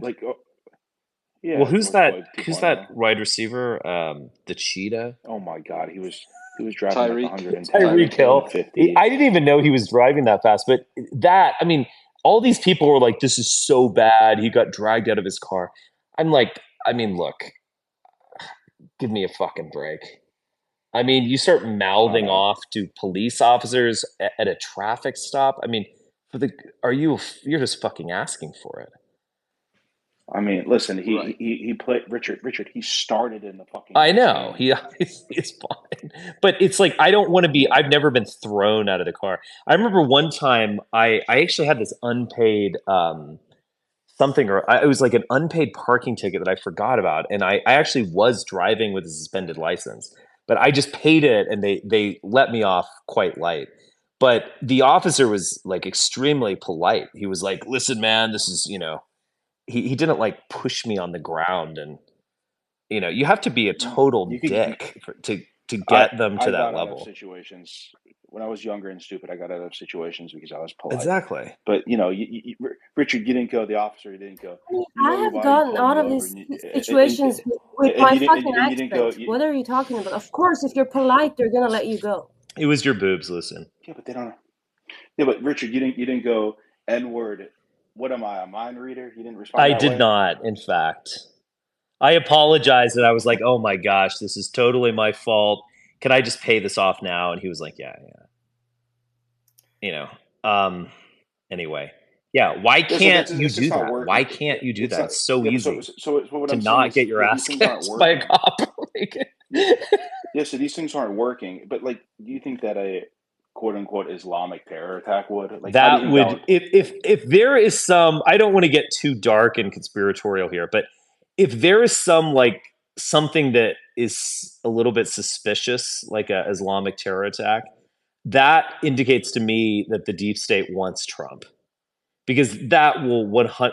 I mean, there's the rally around the flag effect, but I think that any event like that would help Trump, like 100%. Are Haitians Muslim? Haitians what? What? So here's an idea, just to throw this out there real quick. So like, let's say in a couple weeks, Trump's actually polling way better. Okay. And, or at least, he's gotten back to the point of getting a point in the polls, and everyone's on the left is shitting their pants because the debate wasn't as effective as people were talking, as I'm sure they will be tomorrow. Like, what do you think the odds are of someone with, let's just say questionable relations to certain state agencies or foreign agencies taking a shot at Trump again? They're going to do it twice? Well, I mean, they fucked up the first time, I mean, look, I actually don't you think, look, we're obviously, this is like late night hours. Yeah. My conclusion is that Crooks was just some like crazy loser kid. Okay. I mean, do you disagree with me? I mean, look, man, I'm not trying to. Here's the thing. Can I respond real quick, Keen? Yes. I'm not trying to say I necessarily believe that he was. I guess it's just I do not understand the level of negligence the Secret Service has, and that, like, I think that can be explained by just overall incompetence in our society. I guess. I mean, look, if nothing else, I would posit to you that it was at least malevolence in the sense of, like, not necessarily conspiratorial malevolence, but malevolence in the sense that your average guy in the Secret Service would not care if Donald Trump got shot in the fucking face. Like, just wouldn't. I'm not sure I agree with that. Really? Well, I mean, look, man. I think, but that's short. But that's short of an actual, like, plot. Yeah. You know what I'm saying? Yeah. Like, that is short of that. But I think, I mean, Secret Service, I would imagine these are Republicans who went to state schools. Well, yeah, but again, like, what kind of Republicans? Are we talking about people who are still salty about him being mean to John McCain? They just don't exactly strike me as MAGA types, but maybe there's no way that those Richard. There's no way that those dykes are Republicans. Well, that might be true. They're not. Well, I think there is. I don't know. There are some Republican dykes. He was active on some Discord stuff, right? And so was this, the recent school shooter in Georgia, and there's a lot of weird stuff going on in Discord. They already took out Telegram. Is a fucking took out shit Telegram. show. Yeah. So I think Discord. Did you see that with this school shooter? Right now. Yeah, with this. Look, the classified documents from the masshole who was in the Coast Guard or something that occurred on Discord. Did you see this? The guy who did the recent school shooting where his father was arrested, he had an account on Discord with a Russian username, and he was making active threats. I mean, it's almost like too obvious or something. I mean, why would you do that? Another school shooter was on he was an American Hispanic who became a neo-Nazi, and he was on a Russian Facebook or something. Okay. Was that the Uvalde shooter? No, not the Uvalde shooter. there was this Mexican neo-Nazi, is kind of crazy as this sound, who shot up a mall like a year ago. It was a different Mexican mass shooter. So Oh, here's it's a the different thing Mexican one. with It's actually okay. So there is this this is getting into the debate about how things have changed in terms of like social networks and what actually the feds have actually kind of researched and like emphasized is that, and they're kind of like they're kind of halfway addressing this like weird incel problem because psychologically a lot of these guys are just like aren't having girlfriends and like fucking Are you are just talking about being yourself? yes, exactly. So I kind of fit this profile basically. Right. So there's extreme like guys that are extremely online. They're not getting laid. They're getting into like really radical politics, or they're just going to be like prone to this kind of stuff. And the thing is, like the amount, like I'll tell you this much: the amount of like federal surveillance activity in like these Telegram chats and like Discord chats, there's a lot of this stuff going on. A lot of these guys are like egging these guys on to like 3D print guns. They get funneled into some weird ass group chats with like weapons making, bomb making, and like you don't hear a lot of these stories where a lot So of these guys you're are saying that they're getting pushed to do it by the feds or by foreign absolutely actors, or they get or you know they get into this, you know, they get kind of funneled into this type of stuff yeah, online. And this stuff is like this guy Thomas Matthew Crooks, I'm certain he was like you know talking to some like weird glowy anon figures online who were probably his only friends at this point, right? yeah, I saw that footage of him being like teased in high school where the guy was like literally pulling his leg and he's like glued to his phone. To think this guy didn't have like yeah, he didn't have much of a social life in real life, right? yeah, But he was he was definitely logged on online talking to whoever that think, hey, you know, you want to become a legend, you could kill the future, like, you know, a former president like Donald Trump, and yeah. just some weird stuff with that. I mean, even back then you had like these, you know, like a patsy like Lee Harvey Oswald. He actually was like a married he man was with Christopher kids. Walker. He was Christopher Walken from the Dead Zone. That he was him. That's such a great movie. Yeah. You know, it is funny. It is funny. It's one of those things where the movie is so much better than the book. I actually listened to the Dead Zone book, and my opinion of Stephen King somehow declined. I'm not a Stephen King fan. It's poorly written, and the movie is so much tighter, and it actually complicates. He's critical. It complicates Richard, the he's critical story of in really ways. He's critical of The Shining, which is the Oh, it's like Shining is like he's critical a top 10 movie of all time. And Stephen King's like, That's he my ruined favorite. my book. It's like, shut up, you fucking And then dork. sci-fi. He didn't let the Overlook burn down. That's the whole point. He forgave his son. Richard, He's a good dad. I think it was the Sci-Fi Network made a remake of the movie, and he was like, "That's better," but like literally No. Well, you know why he hates the adaptation, right? Because like Jack is literally Stephen King's self-insert character for like when he was a shitty alcoholic who used to beat his fucking kids, and so like in the book, he gets redemption. Redeemed. Yeah, it's like I did not beat my son to death with a sledgehammer because I'm a good dad. Like, you know? God. Well, this is the other thing is that in the book, The Dead Zone, the politician is a sort of buffoon and kind of William Jennings Bryan character, and it's almost this like liberal, like fearing, you know, like populist outrage. It's when you read the book, it's like, why did you kill him? Like he's just a fucking idiot who became president. Like it's not in the movie. He seems almost like a liberal politician. Like it's Martin Sheen. He seems like Kennedy. And then you see him at the end. He's like, I have a vision. I have a vision of transforming this country. And like, you know, like we're going to send nukes flying. I mean, it's scary and like really cool. It's a genius. It is. And Cronenberg, again, much like Kubrick, this like smart director takes this guy's work and is like, okay, let me save this. The other thing is that in the book, the baby that Stillson holds up is not the child of Johnny Smith's former girlfriend. What? Yeah. So the movie, they took this like sprawling novel that is totally mediocre, and they're like, all right, let's cut and let's move things around and let's make this cool. And then Stephen King's like, you need to be faithful to my literature. The movie, I don't think people understand how good this movie is. The movie's two hours, maybe a little more than 2 hours. It has Are you like 2 the only actual person that pieces. read the book, Richard? I No, listened to the book. No, I read the book. He's right. So the movie has literally two plots: a serial killer and then a fucking President Trump. It is so tight. Yeah. The movie is perfect. Yes. It is one of the best. It is one of the best really loved horror it. movie, like horror thrillers of the 80s, like top 5 easily. It is great. Christopher Walken's performance is amazing. Anyway, go watch The Dead Zone. Okay. Here's the thing with Walken's performance. I had a hard time. You can't, like, a lot of guys, a quick, easy way to do a good decent Christopher Walken impression is the line when he says in The Dead Zone, because I have a hard time doing a Christopher Walken impression. But he says this line. He says this line in the most like Christopher Walken way possible. It's a great movie. This is why it's the scene where he predicts the kid like flying through thin ice.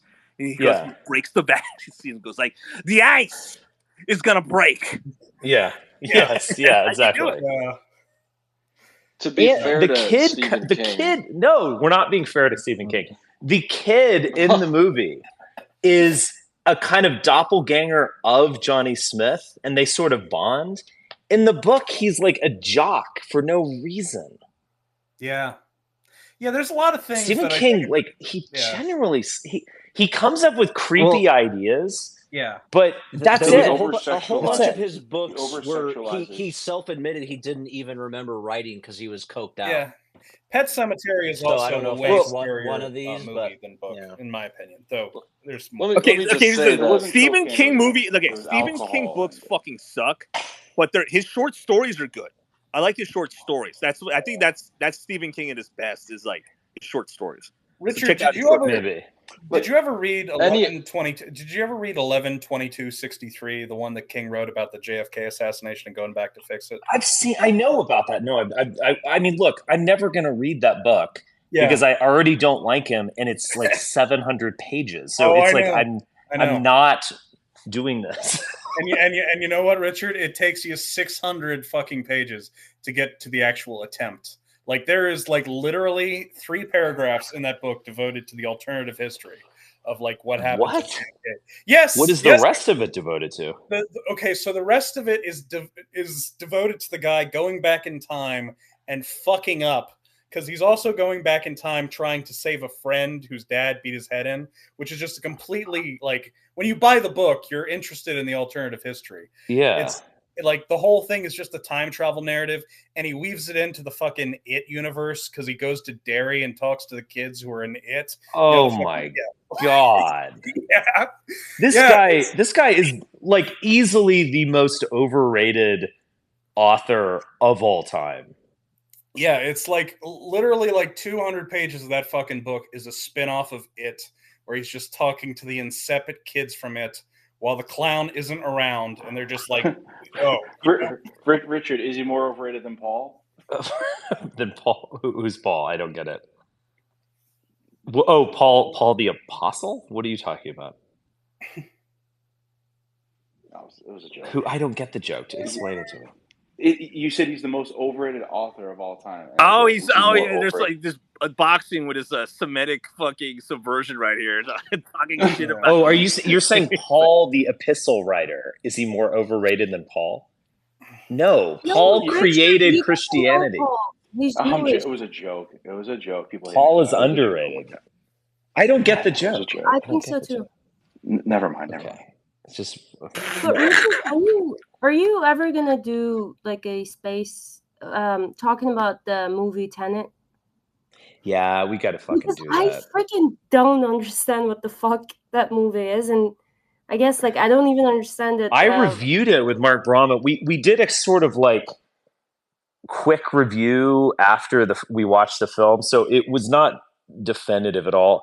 I've got to watch it like 3 more times. Yeah, we should do Tenet. The vocabulary you use is not for regular people. It's like that movie was a trip. Reverse entropy. What the hell is that? Yeah, I want to do it to get into this theory of why Tenet Media was called Tenet as well.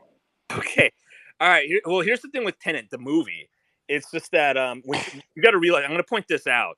It actually has a couple of tropes in the movie, right? There's the magical Negro, the white savior, and then it's like just the time machine, like the time cop twist ending, and he kind of rolls it all into one, which I think was good. I don't think it was as bad as like Interstellar, and then I don't know. I think Interstellar was interesting. Why is that? I have a question, Zuki. I mentioned this to Richard. Did you realize in Conan the Barbarian that Conan fell in love with a Yahussi? Did you realize? I did not know that one was Jewish. I might have like gone through puberty because of that actress. Some good Yahussi, I know. Well, I mean, look, I'm a cosmopolitan man. Yeah, clearly a hussy. Yeah.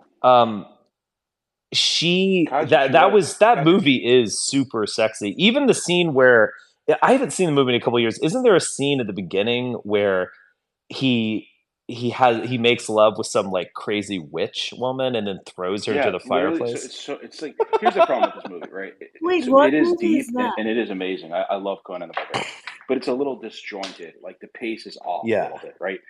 So he literally gets free from bondage, right? He just go like for no reason, and he just go, and then he goes, and like the first thing he runs into is this like, I don't know what she exactly is, and she's like, and while he's like trying to fuck her, seduce him, she like turns into like this devil, and then he like throws her out, and he like rides on. It's kind of like disjointed, yeah.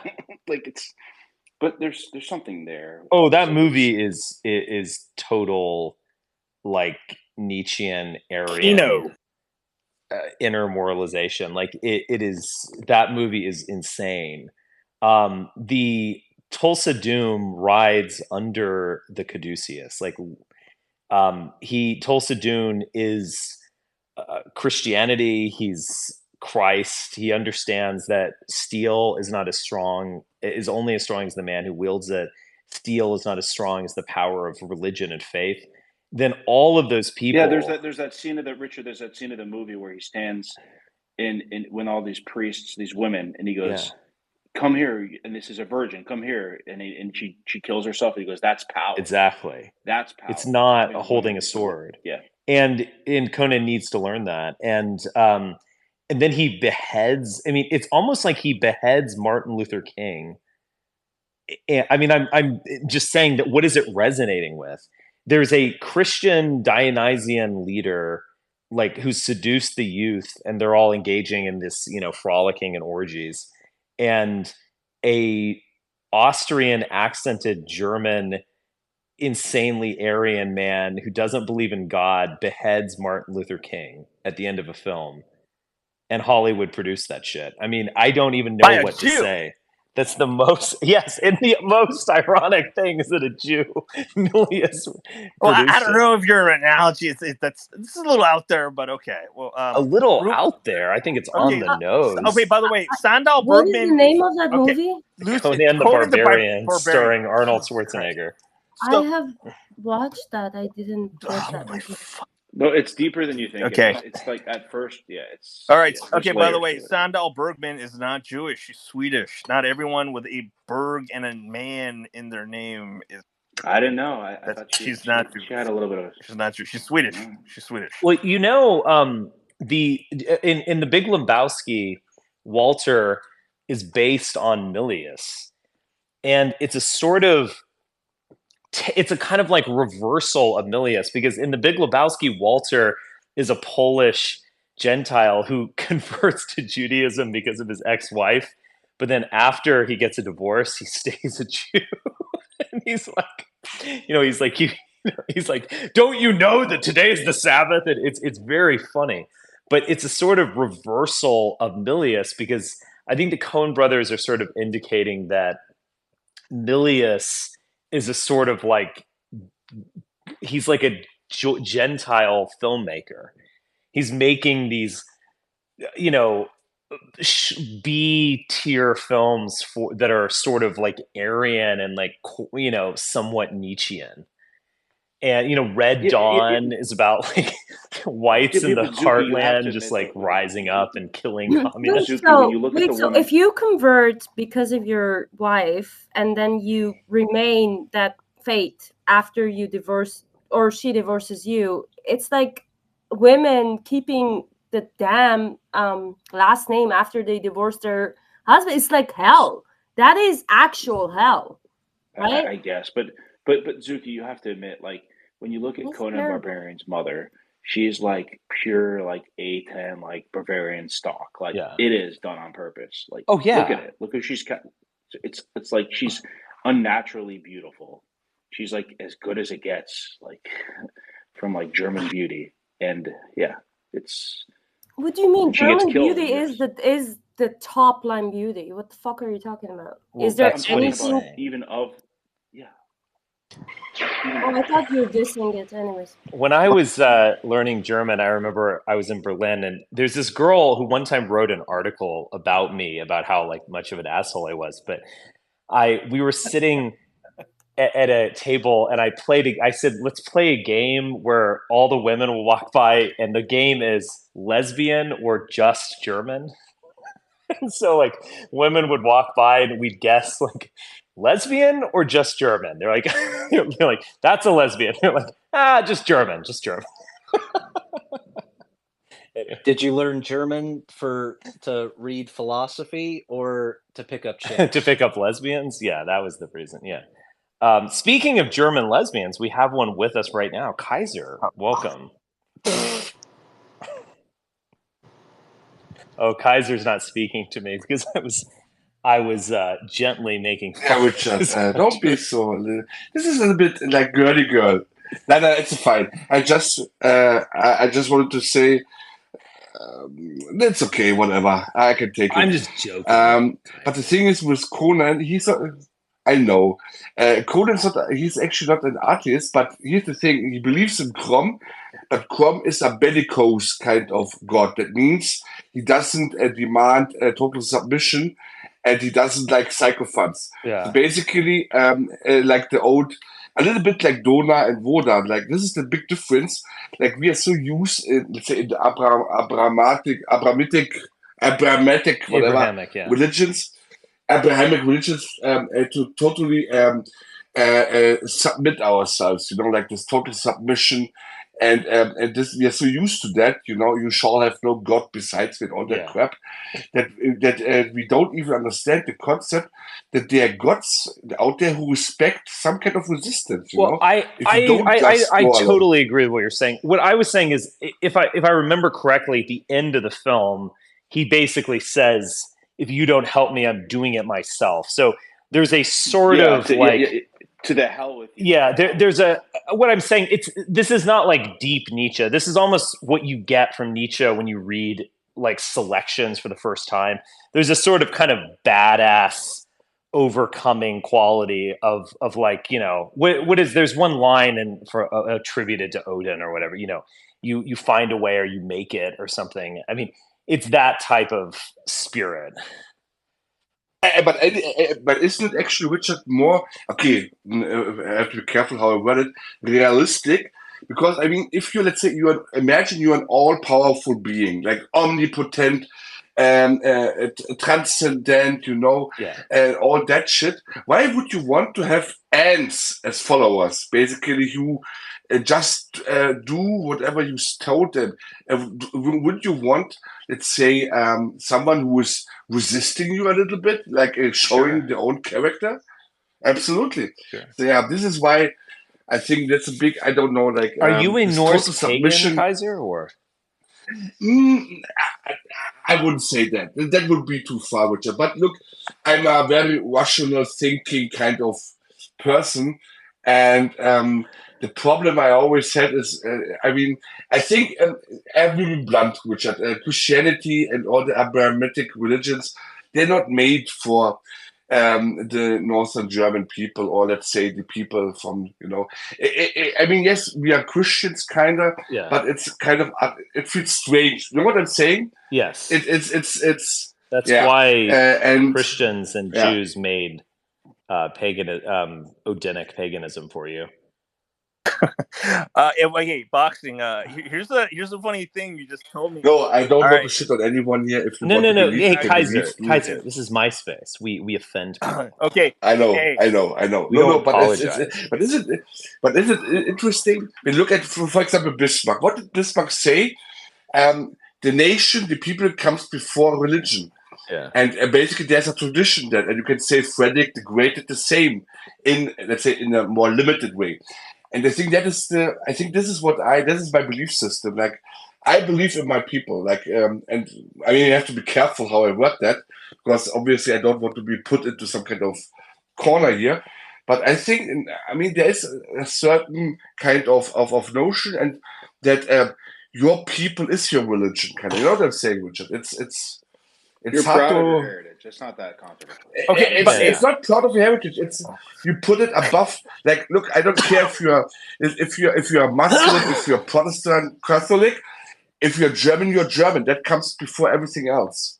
Yeah. The rest is second tier, third tier, and this is something which Hey, other if You could you're say a uber Turk, alles, you're a so to Turk. speak. You're Yeah. a fucking Turk. Richard, come All on, right. don't make Wait, me weird now. Come on, boxing, I have real to be quick. careful. Hey, I just need something you go said ahead. earlier. You know how you said this weird analogy about like the woman who played Conan's mother is it's very this Aryan beauty, right? Mhm. So I looked. I was like, well, Sandal Bergman, she's Swedish. She's not Jewish, but it's the woman who played Conan the Barbarian's mother. She's Jewish. She's the actress Really? Nadiuska. Her full name is Raswitska Bertasha Smid Hansgar. She was actually born in Germany, but she's half. It's interesting because she has blue eyes. She has That is half interesting, Polish. yeah. She's from half Russian, half Polish, like both Jewish on her side.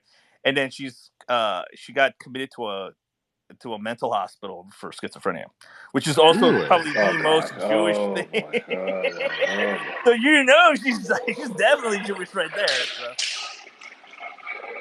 This is kind of Thank you, interesting, Apollo, but for the we should soundtracks. we should not lose sight of the big picture. I think if you look in the original works by Robert E. whatever his name is, who wrote the Conan stories, the Conan of those stories is clearly a racially mixed figure. Yeah. He's darker skinned and so on. But the Conan of the film, obviously, for all the reasons you could give, the Conan of the film is clearly an Aryanized figure. So, Yes. the ancestry of the actress and so forth, Conan, played by Schwarzenegger, is clearly an Aryanized figure. Well, I've never read the Robert Howard. I probably should or listen to them on Audible or something because I'm sure they're great. But he has raven hair, doesn't he? Wait, what does in the book? Yeah, and his What and a is darker raven skin hair? as well. Yeah. What Yeah, is that? it's interesting.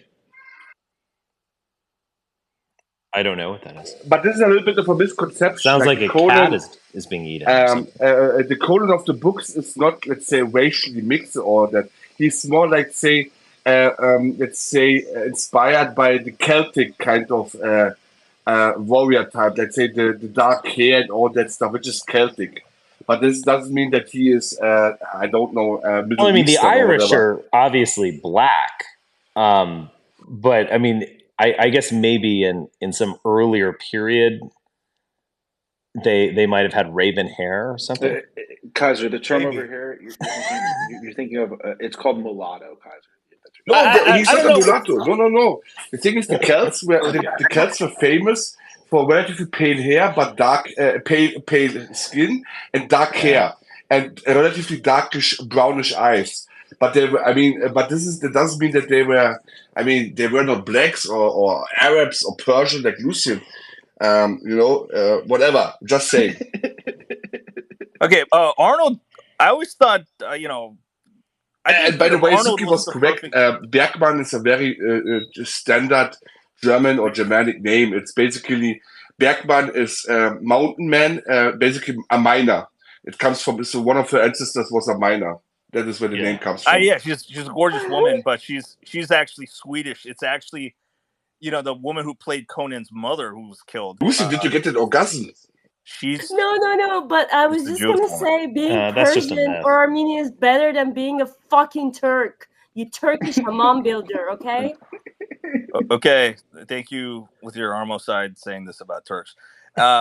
Lucid. You know, I always thought that was... So Kaiser, did you You guys literally built Turkish hammams was the movie in Izmir. Conan popular? Fuck Hold on, you. Lucian, shut up for a second. Was it popular growing up, Kaiser, in Germany? What? Conan? The movies, absolutely. The movies are great, and the soundtrack is fucking awesome. The books, not so much. I mean, the books are kind of pulpy. I mean, they're pulp. What was pulp the books, yeah. reception of Conan the Barbarian in Germany? I mean, you grew up in the East, right? So was such a thing available when you were a kid? I mean, I watched the movie, I think, when I was 10 or 11 the first time. I think Was that after the fall of the Mauer? That was I think in 1991, so that would be after the fall. But back then, I don't know which. I think I mean, there was not so much overthinking in all the possible tropes. What is the meaning? Well, I thought they might ban it. I mean, if I were German, you know, you guys might get some ideas by watching that movie. No, absolutely not. It was a cool movie, you know, a cool kind of sword and sorcery movie. Richard, so the day that but Richard makes a good point. In Germany, Richard makes a good point because wait a second, boxing, because a lot of the rings, like you know, the OG trilogy by Peter Jackson, you could not make it the same way how they did it 20 years ago, because they would just push. Okay, you have to diversify your cast. You have to do all of this and this. And there was the one scene where the Rohirrim, I think in the third movie, they were hailing the king. Hail Theoden. I mean, could you imagine to pull that off today? You know, like it's a normal greeting. I couldn't imagine someone saying that. Yeah. Exactly. Yeah. but Richard, I heard the lore is that the Germans, they skipped leg day and still they saw Conan with the wheel. So then they installed the wheel device to have the muscular legs. You know? Oh yeah, boxing is spot on. I mean, never skip leg day. This is an absolute, it's absolute true. Yeah, never skip leg day. Richard, it is the most genius way to describe how swole he is. Yeah. The wheel. Hey guys, I apologize for the background noise earlier. I'm actually I'm at the airport right now, and some kids were like running up and pestering me randomly. Sorry about that. Oh wow. Oh, it's fine. Holy shit. Truth. Oh, go ahead, Apollo. It was me, but if you want to speak, Richard, go ahead. Oh, I was gonna see what this Truth Rising character has to say. Speak your truth. What's up, mates? I didn't have much to say. I just got done listening to the debate, and I've been in a couple of groups tonight talking about the debate. What did you guys think? What did you think about the fact that Trump did a pretty good job? Harris did a pretty good job. Obviously, a lot of people think that Trump won. I think he won the debate, but what do you guys think? Well, we kind of covered this. Yeah. We had moved. Let's go back to Conan, the leg muscle. I think Trump could have done better. The Northmen. Just on the subject. Guys, Richard, boxing. I mean, Richard is also a little bit of a geek. Did you follow the kind of drama and scandal which is brewing in the gaming world? With there's this game Assassin's Creed, and there's they have a new like a game out, and with a samurai, but with a black samurai, Yasuke, and this is creating a huge shitstorm because it comes out basically what the reality is. The whole backstory of this Yasuke dude, like a black samurai on the court of Nobunaga, during the Sengoku era. It is actually all made up by a Western, like in that form, by a Western scholar who was basically interpreting certain events in a specific way, and that created some kind of circle reaction. I find that fascinating, like how far this goes. It's not a surprise that they went this way, because financially speaking, the gaming industry, to a degree, has taken over the media, like the movie industry, because it's just financial. Yeah. And I don't know what happened. Like, I will say this. Like, we've talked about this before, Zuki and Richard, whatever. I think it's feminism. Like, I know people blame like the Jews, like whatever. It's not. It's feminism. It's women that have gotten into these gaming. Because if you look at like movies, even when it was like Italians, Jews, Irish, whatever the fuck. Like it was pretty based, like in reality.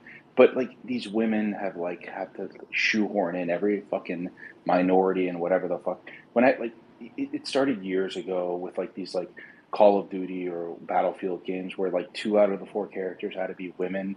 Like yeah, there probably were a Yeah, degree of you're gonna resistance. die alone. No one's gonna. Shut the fuck up. And Richard, this is one Um, you will like. The BBC is producing a miniseries about Hastings, the Battle of Hastings.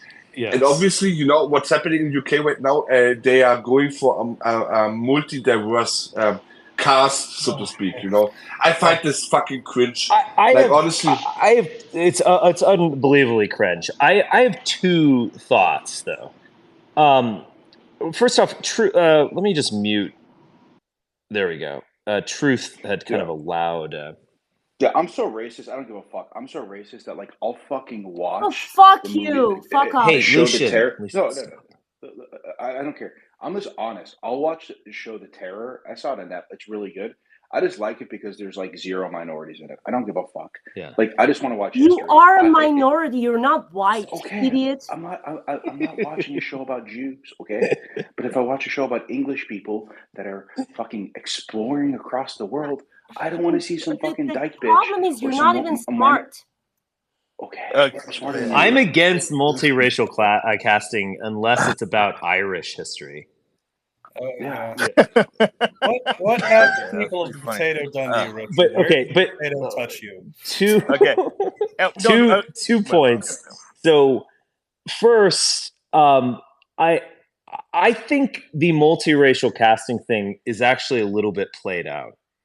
And it was new and somewhat unusual in the 90s, in fact. I mean, this whole Little Mermaid or something like that is not a new phenomenon whatsoever. And I think it's actually played out to some degree. I do think that Hollywood is going to start moving away from it. And one of the aspects of this was the Northman movie, where they did a 100% accurate. I mean, everyone was white. They had, I guess, there was actually 1917. 1917. That was also a white cast that was accurate, and they kind of Oppenheimer was again. Hollywood is not what you think it is. This is the other thing about it is that I mean, this is the stuff that Mark and I are working on. Like Hollywood's adopted an esoteric symbol system for a while, and wokeness, in my mind, it's like it's almost like when a midwit feminist gets in charge of a studio. Like, for instance, Sunset Boulevard has racial commentary in it, and I won't tell you what that is, but it does. And it's done very subtly, and it's written and directed by a brilliant man named Billy Wilder. And anyway, what happens is there's like there's a subtext to these films, and these like midwit feminists come in, and they're not as sophisticated, and so they do wokeness. Like wokeness is an expression of Hollywood decline more than anything. It's like there's no longer a sophisticated, esoteric discussion of these matters, which often are about Jewish identity, racial identity, and other things. And instead, it's like, oh, let's put a black lady in ancient Rome or something. It's just absurd. Richard, The Shining. The Shining's another example of that. I mean, definitely. And I mean, Richard, you're spot on. And I think what Hollywood didn't, and this is the hubris of Hollywood, the whole, let's say, rainbow woke movement is a very North American, Western European thing. And what they didn't expect is the backlash in Asia and the Middle East. Yeah. Like the people in Egypt were outraged when Cleopatra was depicted by a person of sub-Saharan descent. Yeah. You know, like Cleopatra's Greek. Exactly, and look, now the same as Hannibal movie. Look, I like Denzel Washington is a great actor, but the Carthago was a colony of the Phoenicians. The Phoenicians are Semites. So why don't you pick an Arab or an Arabic-looking actor, man? Like this would be, let's say, more realistic. And this is, I think, what they are seeing right now in China or Japan or in other Asian countries. They don't give a shit about your need to be inclusive. They don't care about that shit. And I think at the end of the line, the bottom line is hurting in Hollywood. And it's really hurting. Don't you think Hollywood? Well, these streaming services aren't making any money. Yeah. None of them. Not a single one. Warner Bros. Discovery, which owns HBO Max or whatever. Oh, they're Trouble, like serious Big Trouble. issues. Yeah. Peacock, Paramount. Paramount CBS. That's likely to get broken up, and the worst offender is trying to Disney buy Plus. Disney Plus is. Your point to the East Asian markets not liking honest, it is very true. I really do actually find Netflix is the worst offender of this. Netflix is the worst offender of this. You sound like crybabies. The right-wing crybabies cry about it. What are you talking? More. Nobody's crying about it. We're analyzing the circumstances. Can you just kick Lucien? All she does is just throw out dumb insults. Lucien, would you like that? Let's say, and look, it was cringe in the 50s and 60s when John Wayne played Genghis Khan. That was fucking cringe. Yeah, and now Hollywood is repeating the same mistakes, but just I'm sorry, reverse. Kaiser, I don't know. That was kind of cool, Kaiser. It was kind of cool. You're playing Genghis Khan every day in my life. You're a fucking Turk. You love the Turks. I don't know what kind of fucking German Kaiser's you are. not anyway. a Turk. He's playing Genghis Khan in your dreams. Yeah, that's the reality. I mean, yes, thank you, Richard. No, Lucien, you're a reminder. Be a nice lady here. Come on, you represent the most gentle gender. The Ottomans to come back and build more Turkish hammams. What are you talking, man? All the thing I was saying when the Ottomans had the control over the Middle East, it was peaceful. No one's pro-Turk here, Lucien. Come on. Well, speaking of the Turks, has anyone seen the trailer for this new Hungarian show that's in production? The show on John Hunyadi? No. What is that about? It's apparently like the biggest the biggest Hungarian show ever produced. That's going to kind of focus on. I think it's Hunyadi, right? Is that the pronunciation, Kaiser?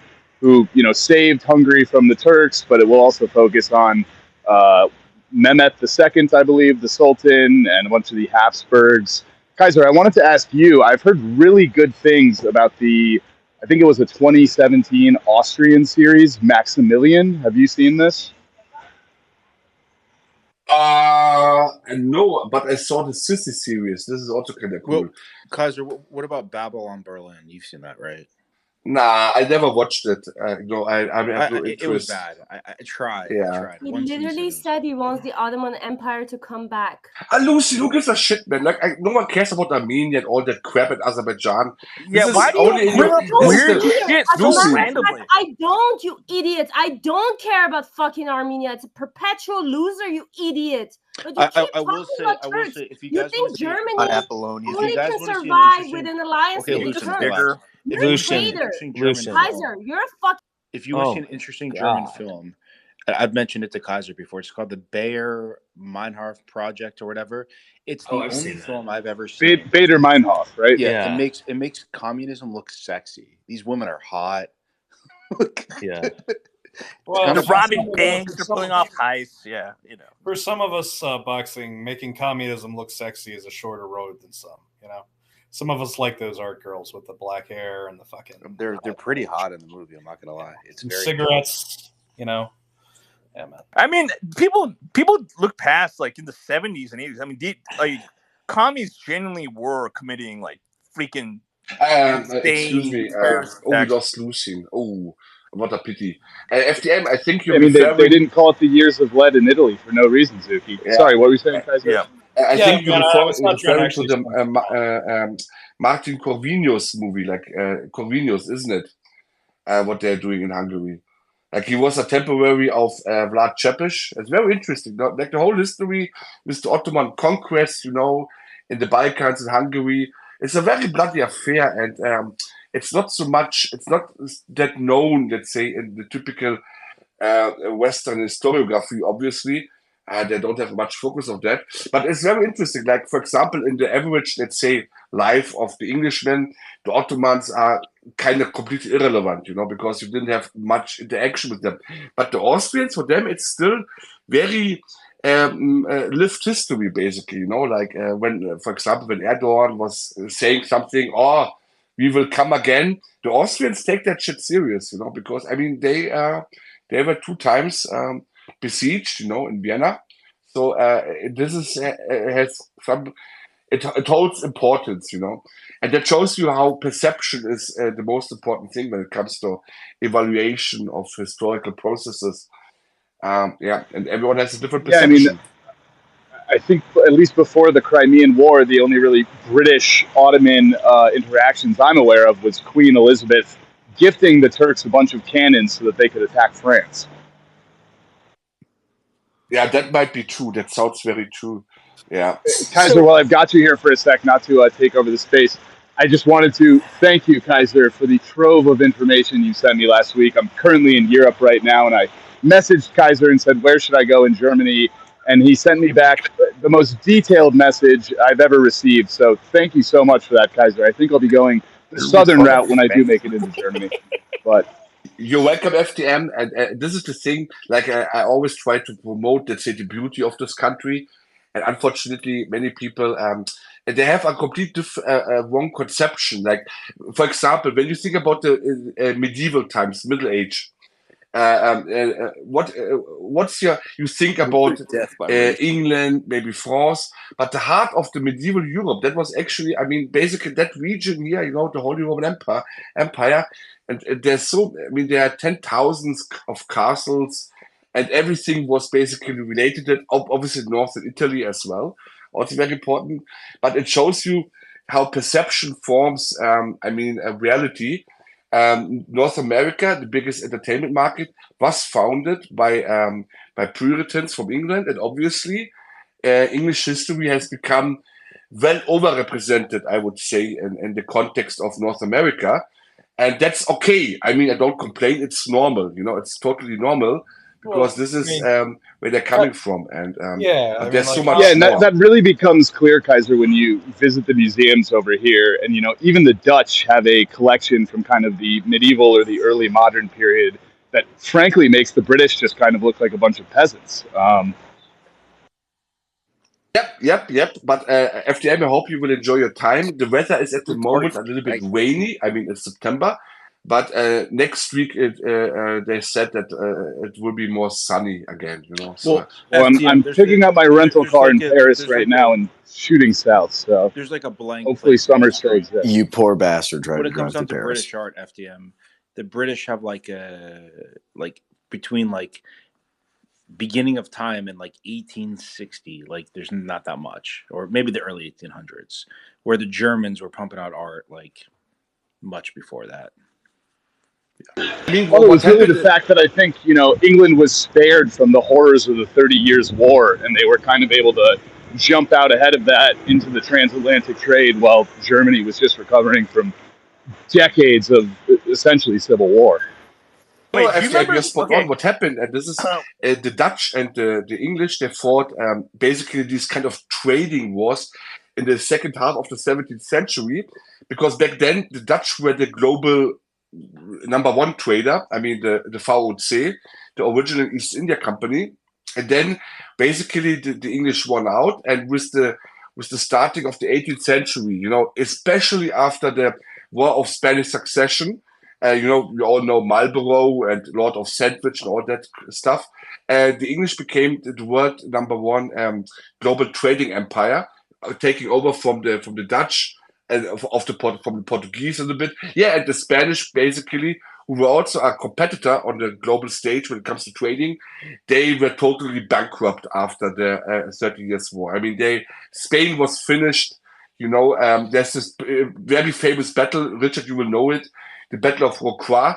It was the last stand of the Spanish phalanx. Tercios, right? Tercios, exactly. Squares, right? There was a great movie. Viggo Mortensen was in a movie maybe 10 or 15 years ago called A la Triste, and it's really one of the only movies from that period you could find. But at least from what I could tell, it was really historically accurate. Didn't get bogged down in the kind of things that Hollywood films allow themselves to get bogged down by in this era.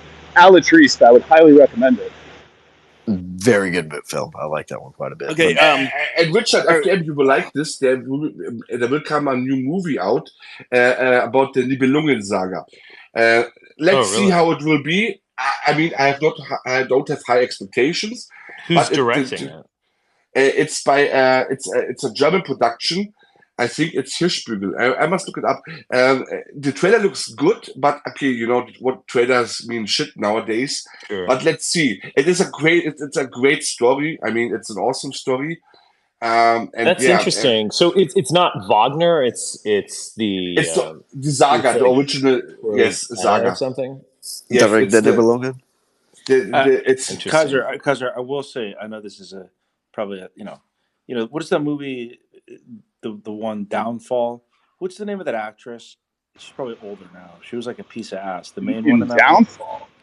The girl who played the secretary. The secretary boxing. Yeah, she was like hot. Yeah. Fuck, I forgot her name. But she's old now. Boxing. Come on, she's too old. I know. But she was beautiful. What's Diane Kruger up to these days? She was always the German actress that tickled my fancy. Yeah, but I never liked Diane Kruger because she was so stereotypical German. Like, blonde chick, whatever.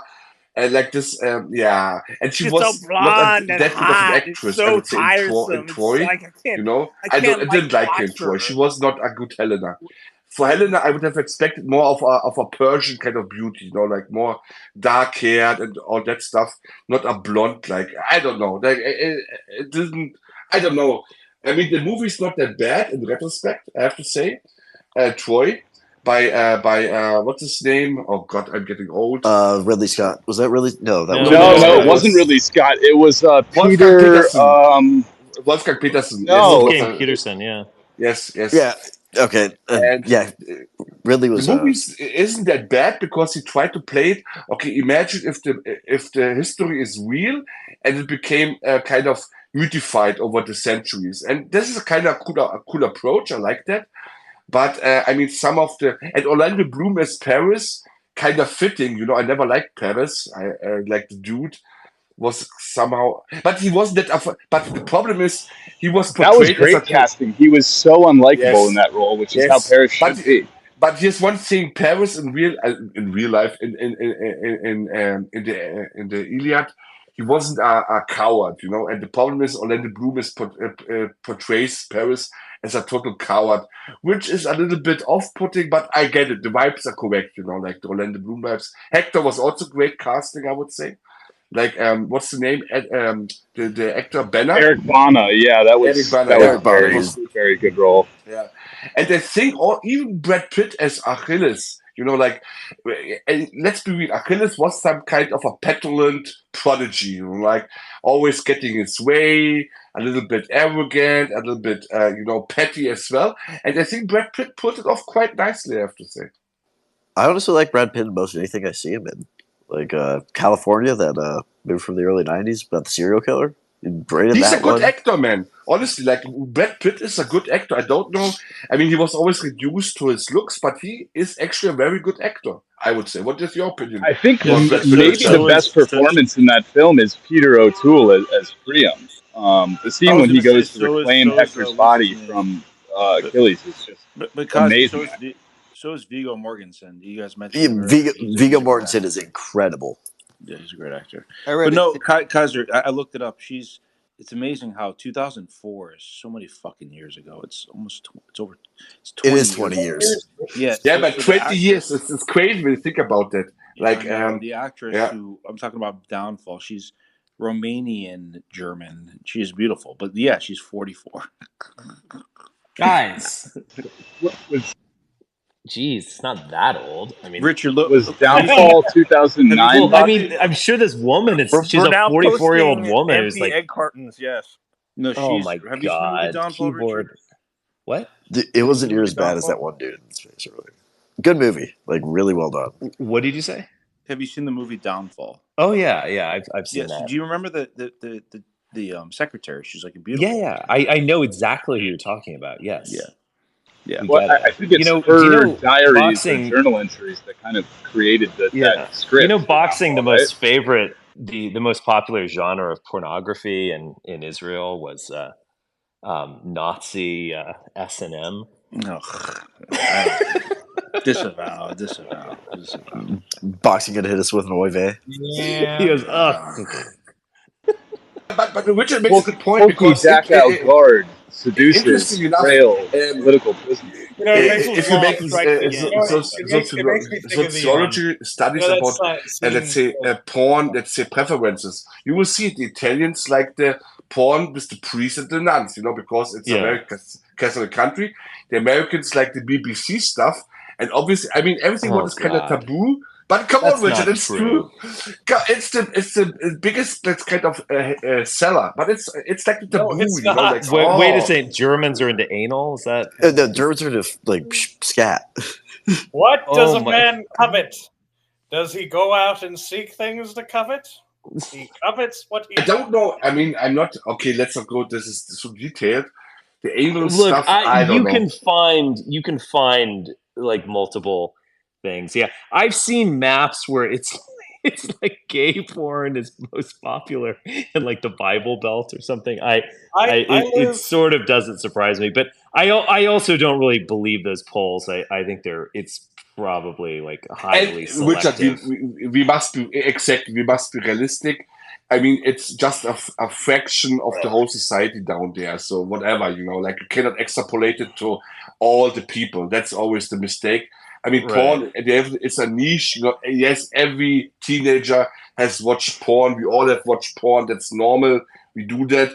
But you stop one day there. Zuki, go ahead. Your name is Zuki. Zuki's the most popular. Okay. Does anybody live in one of these states where they've blocked we're not talking some of about the these most kind of popular weird stuff. websites? I'll say some disturbing. I could say some disturbing trends about like porn consumption. However, so my go-to facts are the number one genre. Richard, can I ask you a question, Richard? Kaiser, let's just say let me more fucking sociology talk, question. My go-to facts, like he's got them in a holster. I love it. Yeah, I got a holster.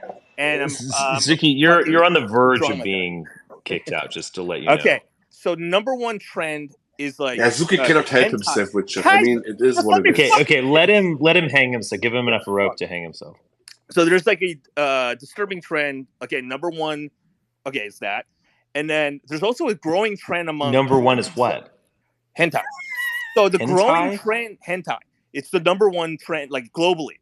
But the thing is, but there are tons of Asians. There's a trend also is just that the porn consumption among women is catching up slowly but surely. It's growing among I don't know what it's it's funny I guess, but it's also a disturbing trend that how much women now are becoming more and more Zuki, I'm going to be honest. I've heard you say this before. Maybe it's because I'm in a relationship, but I've never met a woman, and I've met plenty of women that admitted to me, and I've been dating a lot, when I was whatever, that watch porn regularly. Maybe there's all lying. I think that must be like a Gen Z thing, because pretty much all of the millennial girls that I went to high school, college with, they were all like appalled by porn. Even if they were, freaks in the seats, they would never admit porn in public.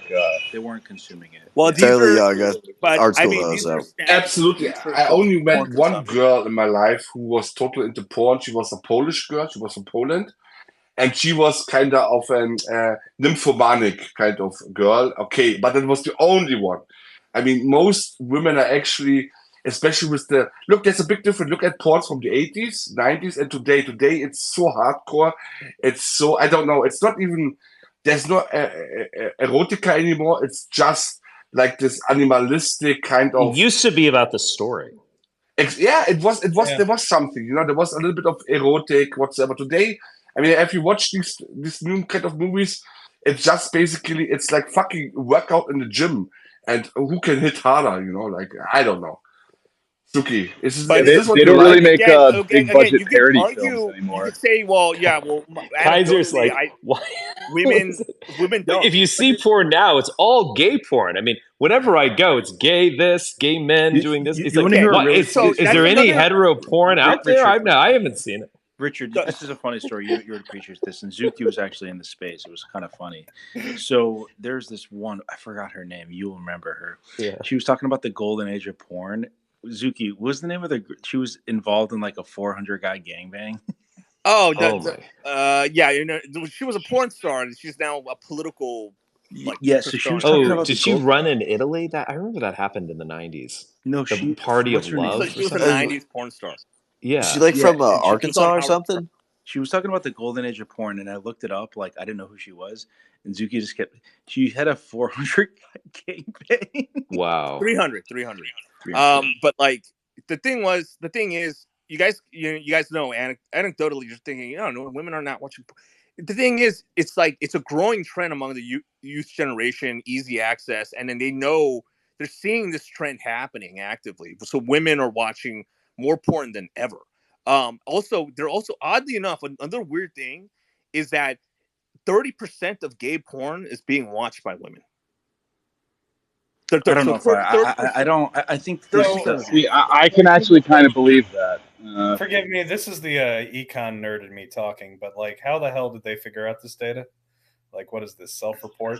Like, how do we know this isn't trannies just saying, "I'm a woman, I identify as ISP data, like mobile phones, stuff like that. So they're like hacking people to fucking find out that their gender is female. No, they just data brokers basically. Data brokers. No, these are all they know. They know this is what's. I mean, a lot of these things, a lot of these studies, like could be like, for example, I think the majority of women that are bisexual are just women that are unable to have like intimate like connection with men because like it's just they're like I'm telling you, like these things aren't as okay. So and the demographic of the type of woman who would watch like male gay porn, art school hoes. Or no.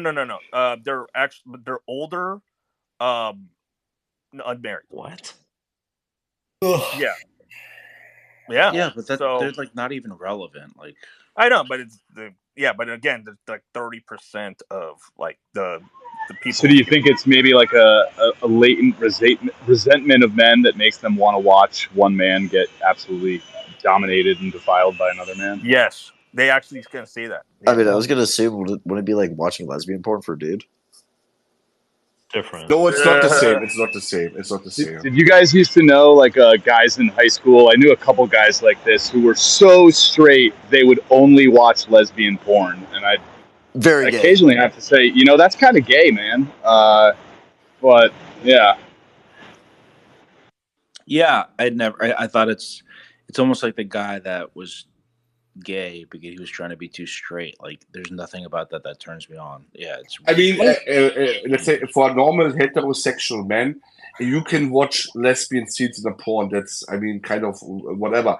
But the opposite is not true. Like women who don't find that sexy when two men do some stuff. I mean, it's not. I gotta go to sleep. But Richard, I've never. Who is this Captain Dreamer guy? Who is this guy? He was there. He was. He's gone after. I've noticed him on the timeline. I don't know if I'm following him or not, but he seems to be like a huge critic of Nick Fuentes because he's pro-Trump. But whenever I offer any sort of criticism of Trump, he's like there within seconds of my tweet to call me a faggot. So I'm surprised he hasn't blocked you. It seems like he's blocked 3/4 of the people I follow on here. He's like the enforcer of being a racist Trump supporter. And if you deviate in any way, he'll start attacking you. What a fucking retarded I was job curious what he was going to do, but then, I mean, look, I don't get, like, to be honest, I don't care what a guy with a Unabomber avatar on Twitter thinks of me. It's David Koresh, by the way. He got caught up. Oh, it's David Koresh. All right, so this is like far worse. Yeah, he got caught up with that fucking lady, whatever the fuck her name is, Yellow Jacket. We all know the dumb shit she says. And he got caught up with that, and then that was his out to not engage. Well, she was kooky, and I kicked her off when she started talking about like bloodlines of the presidents or whatever. I was just like, oh my god, But wait, did you guys have? You guys had a schizo poster in here speaking earlier? Yes. I think I've only seen him in a space one or two other times. He's Canadian, no? Or from the Pacific Northwest, Martin's from Canada. He's She's not even Canadian worth and he's this talking about. massive Trump enforcer. That's kind of funny. Yeah, that's what's so funny about it. He's not even from America. He's like Ian Miles Chong. He has dual citizenship. He has both American and but he doesn't sound like I would assume he's not. Oh no, he sounds like a fucking hoser. Would you assume he's not white?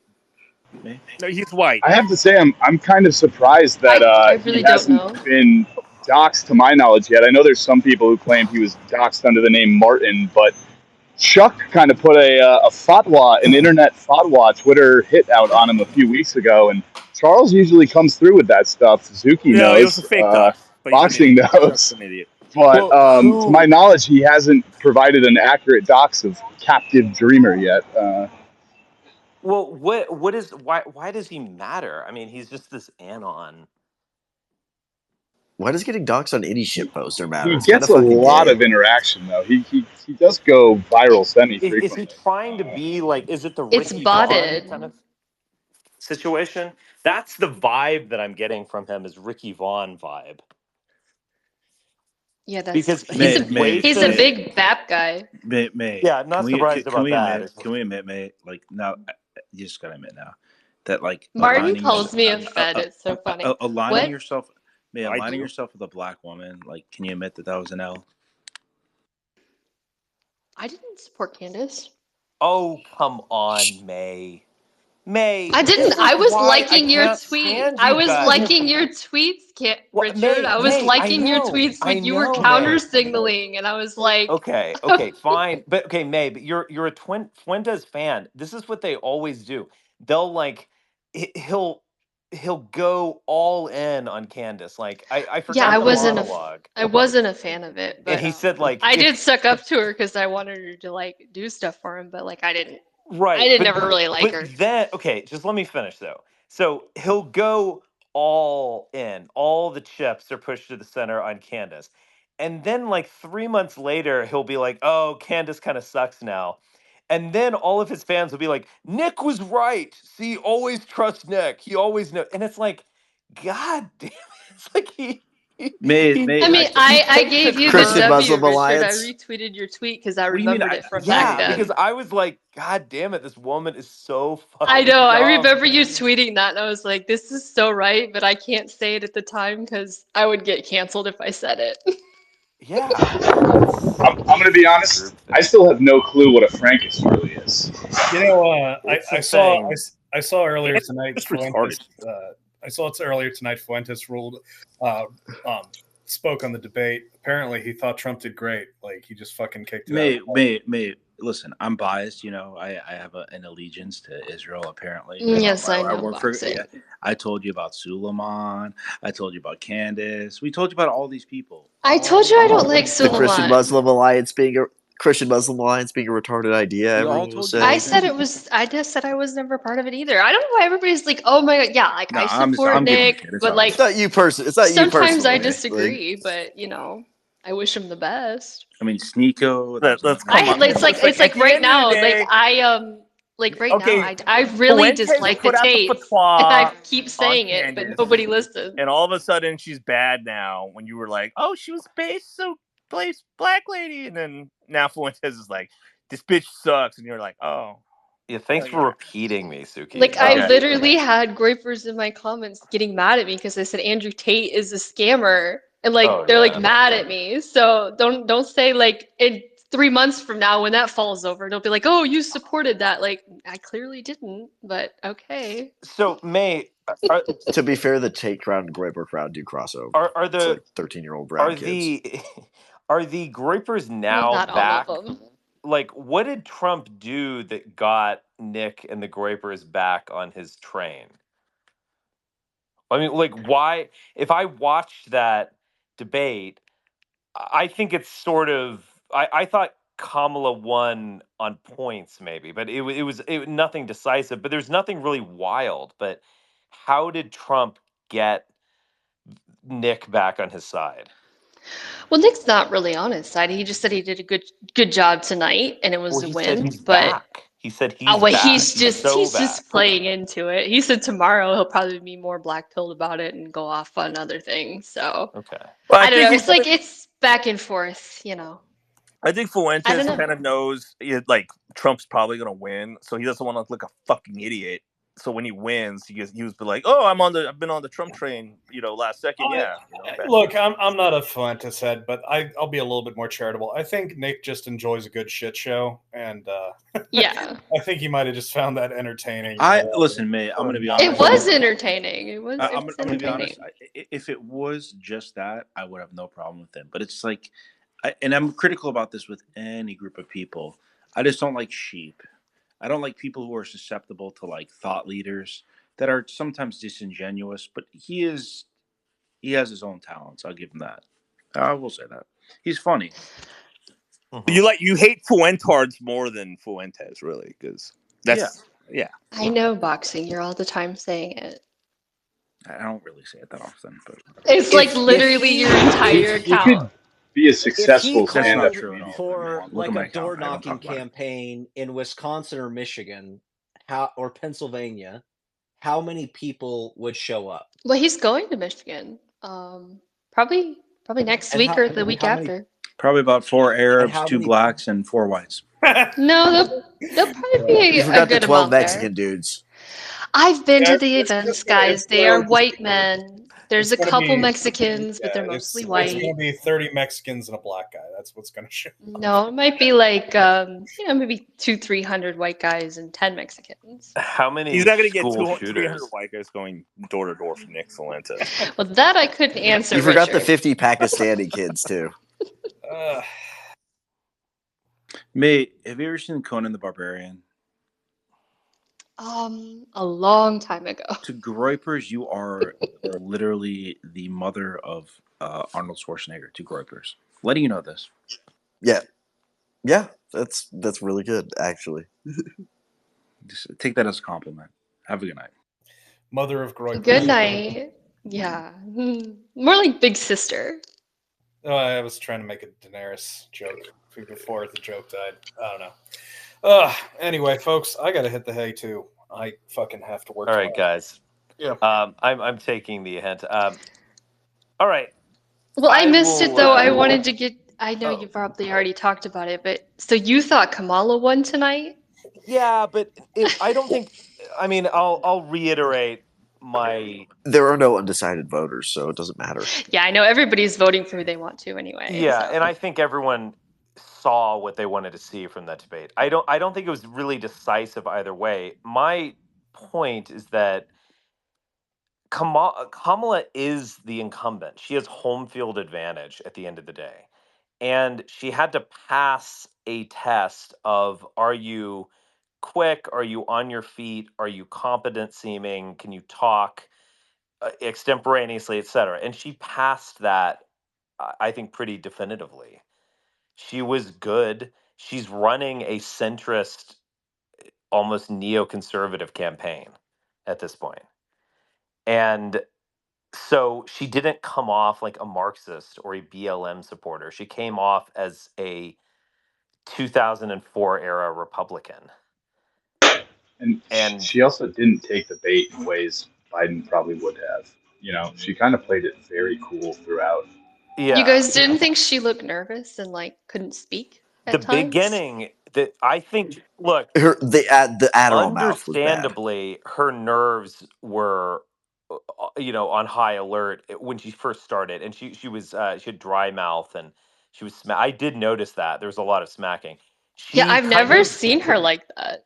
Well, I mean, for God's sake, I mean, imagine the amount of Speed. pressure you're under on stage at that point. I mean, it's so. I don't know. Like athletes get to play pretty much every day. She has this one point. I mean, if she fucks this up, it's over. I mean, the amount of pressure is immense. She handled it. She kind of hit her stride. Maybe after in the not in the first minute, but kind of 10 minutes in, let's say. And, I thought that was fine. That's enough. My conclusion is this is not a change election. This is not a throw the bums out election. She has home field advantage, so her bar is a little bit lower. It's Trump that needs to score, in my opinion. So, Well, Richard, great. That Nick honest said the question, same Richard. thing. He said he said that even though Trump had a good showing, he didn't really win tonight. It was kind of like he Yeah. just did all right. You know, So, he did all right. so Richard, Yeah. if you're as objective as possible, how would you evaluate Trump's chances to win the election in the end? I think he has a good chance. Um, I mean, the polling is just insanely close. In there are about 7 swing states that are going to decide the election, and I was just looking at the polls earlier today. I mean, like every swing state is within 2 points. I mean, it is incredibly Well, and close. now she just got the Swift endorsement, so that Yeah. was big. No, no, it's not going to surprise anyone, honestly. I mean, I just It's can't just a believe little bit Elon Musk surprising. is tweeting that he wants to get her pregnant. Like this whole election is insane. Yeah. Elon Musk boxing Travis Kelsey would be the funniest shit in the world, though. I think Well, Kelsey would Elon win. would fucking yeah, Elon would get his ass beaten down. I mean, that would be Elon he's like a big fat nerd, basically. Yeah, Kelsey's fucking 6'6", Well, yeah, two he's a fifty. professional Dude, football player. I mean, Jesus, yeah, he has to block some guy who's like 320 pounds playing. yeah, no, it's. Yeah, I've seen him at the bars in town before. He's bigger than you would even think for listed size. It's ridiculous. yeah. So anyway, I also wanted to ask, so how did you feel that Charlottesville was mentioned again? well, I just rolled my eyes. Trump should have been like, that Charlottesville guy. He's supporting you now. What do you think about that, Kamala? Like he should have said that. Actually, I'm surprised he didn't. In a way, being That's that a good Laura call. Loomer. Yeah, you should That have would said have been that. funny. Like that would have been great. You didn't bring up the stand. She brought up the stand back. I'm surprised Loomer didn't tell him to say that. That's what I'm saying. I'm kind of surprised that Laura didn't go there because he's like, they're eating dogs, they're eating cats, they're eating They're pets eating of pets. all kinds. They're eating pets. They're like, it's like they're literally like eating like gerbils and hamsters, like just these little They're maniacs. executing Asians babies. need their protein as well, you know. Yeah, it's like guinea pig slaughterhouse. I mean, it's just I don't know. To be fair, guinea pigs are a food animal in fucking Peru, Yeah, but it's less weird than fucking sad. cats. Look, I don't. This is where I'm leaning right now, and I will come out definitively. I think absent some sort of like stock market crash or major shock event, I don't think this is a change election. And so I Kamala like she has home field advantage and Trump has to go beat her. He has to do something to beat her. He can't just coast in because she sounded like a ditz for most of her term and she's a black lady or whatever he's counting on. I don't see it actually. I think she can very much win this thing. Yeah, and the abortion is the ace up the sleeve that I Yeah. just don't think Trump has an equal card to play. No. Oh, that's what I wanted to add. How did you think he did when he threw Vance under the bus? That was pretty funny. Oh, it was funny when he's like, I don't even talk to that man. He didn't talk to I me. did not talk to him about that. I did not talk to him about that. He's embarrassing me with his big titties going around in a He pool wearing a basically shirt. is what My he said. God. I want to beat him up myself. Nipples protruding. Very I mean, distinct. Disgusting. Richard, what you're He should describing, be hanged just for being this a is dork. I mean, this is Trump's basic problem. He was goaded, obviously goaded by Kamala Harris, and he fell for it in the end. And that's the thing. I mean, it was predictable. He should have just ignored all of that stuff, but he cannot. That's the problem with Trump. I mean, you saw it. He got angry. You saw his face, his mimic, and then he basically, I mean, embarrassed himself with the whole dog stuff and all that It's crap. so funny though. Like the main thing that gets him upset is like the rallies. Like he just Yeah. insults his rallies and he goes unhinged. Yeah, she said. What did she say? People leave them early or something. He was like, "No one ever leaves my rallies The rallies are except in permanent. a body bag." You know, if This is from he would the. have played it smart, he would have just said what he said, his first sentence. Well, at least people show up to my rallies in the first place, you know, and Yeah. leave it at that. But But he he cannot sounded help unhinged, himself. saying like, "You pay people. It's fake AI generated imagery. No one. You don't exist. You're an AI. You're an AI." Like he's just so He fucking went too Twitter insecure. brain. He went too Twitter Yeah. brain with it. Yeah. You are Jumped over literally into Joe schizo posting. Biden. You're not Kamala. Yeah. She had her moment of narcissism where she was like, Joe Biden's not running for president. I am running for president. That was actually very entitled and sort of assertive in a sort of bad way, Well, I I think think. all his comments calling her like literally Joe, like just not even addressing her, but with like basically addressing Biden just got to her by the end. She was like, Yeah. "Well, I'm running." Yeah. And Threw him your out like a admin's dog. running the Literally country like a dog. past however so many years.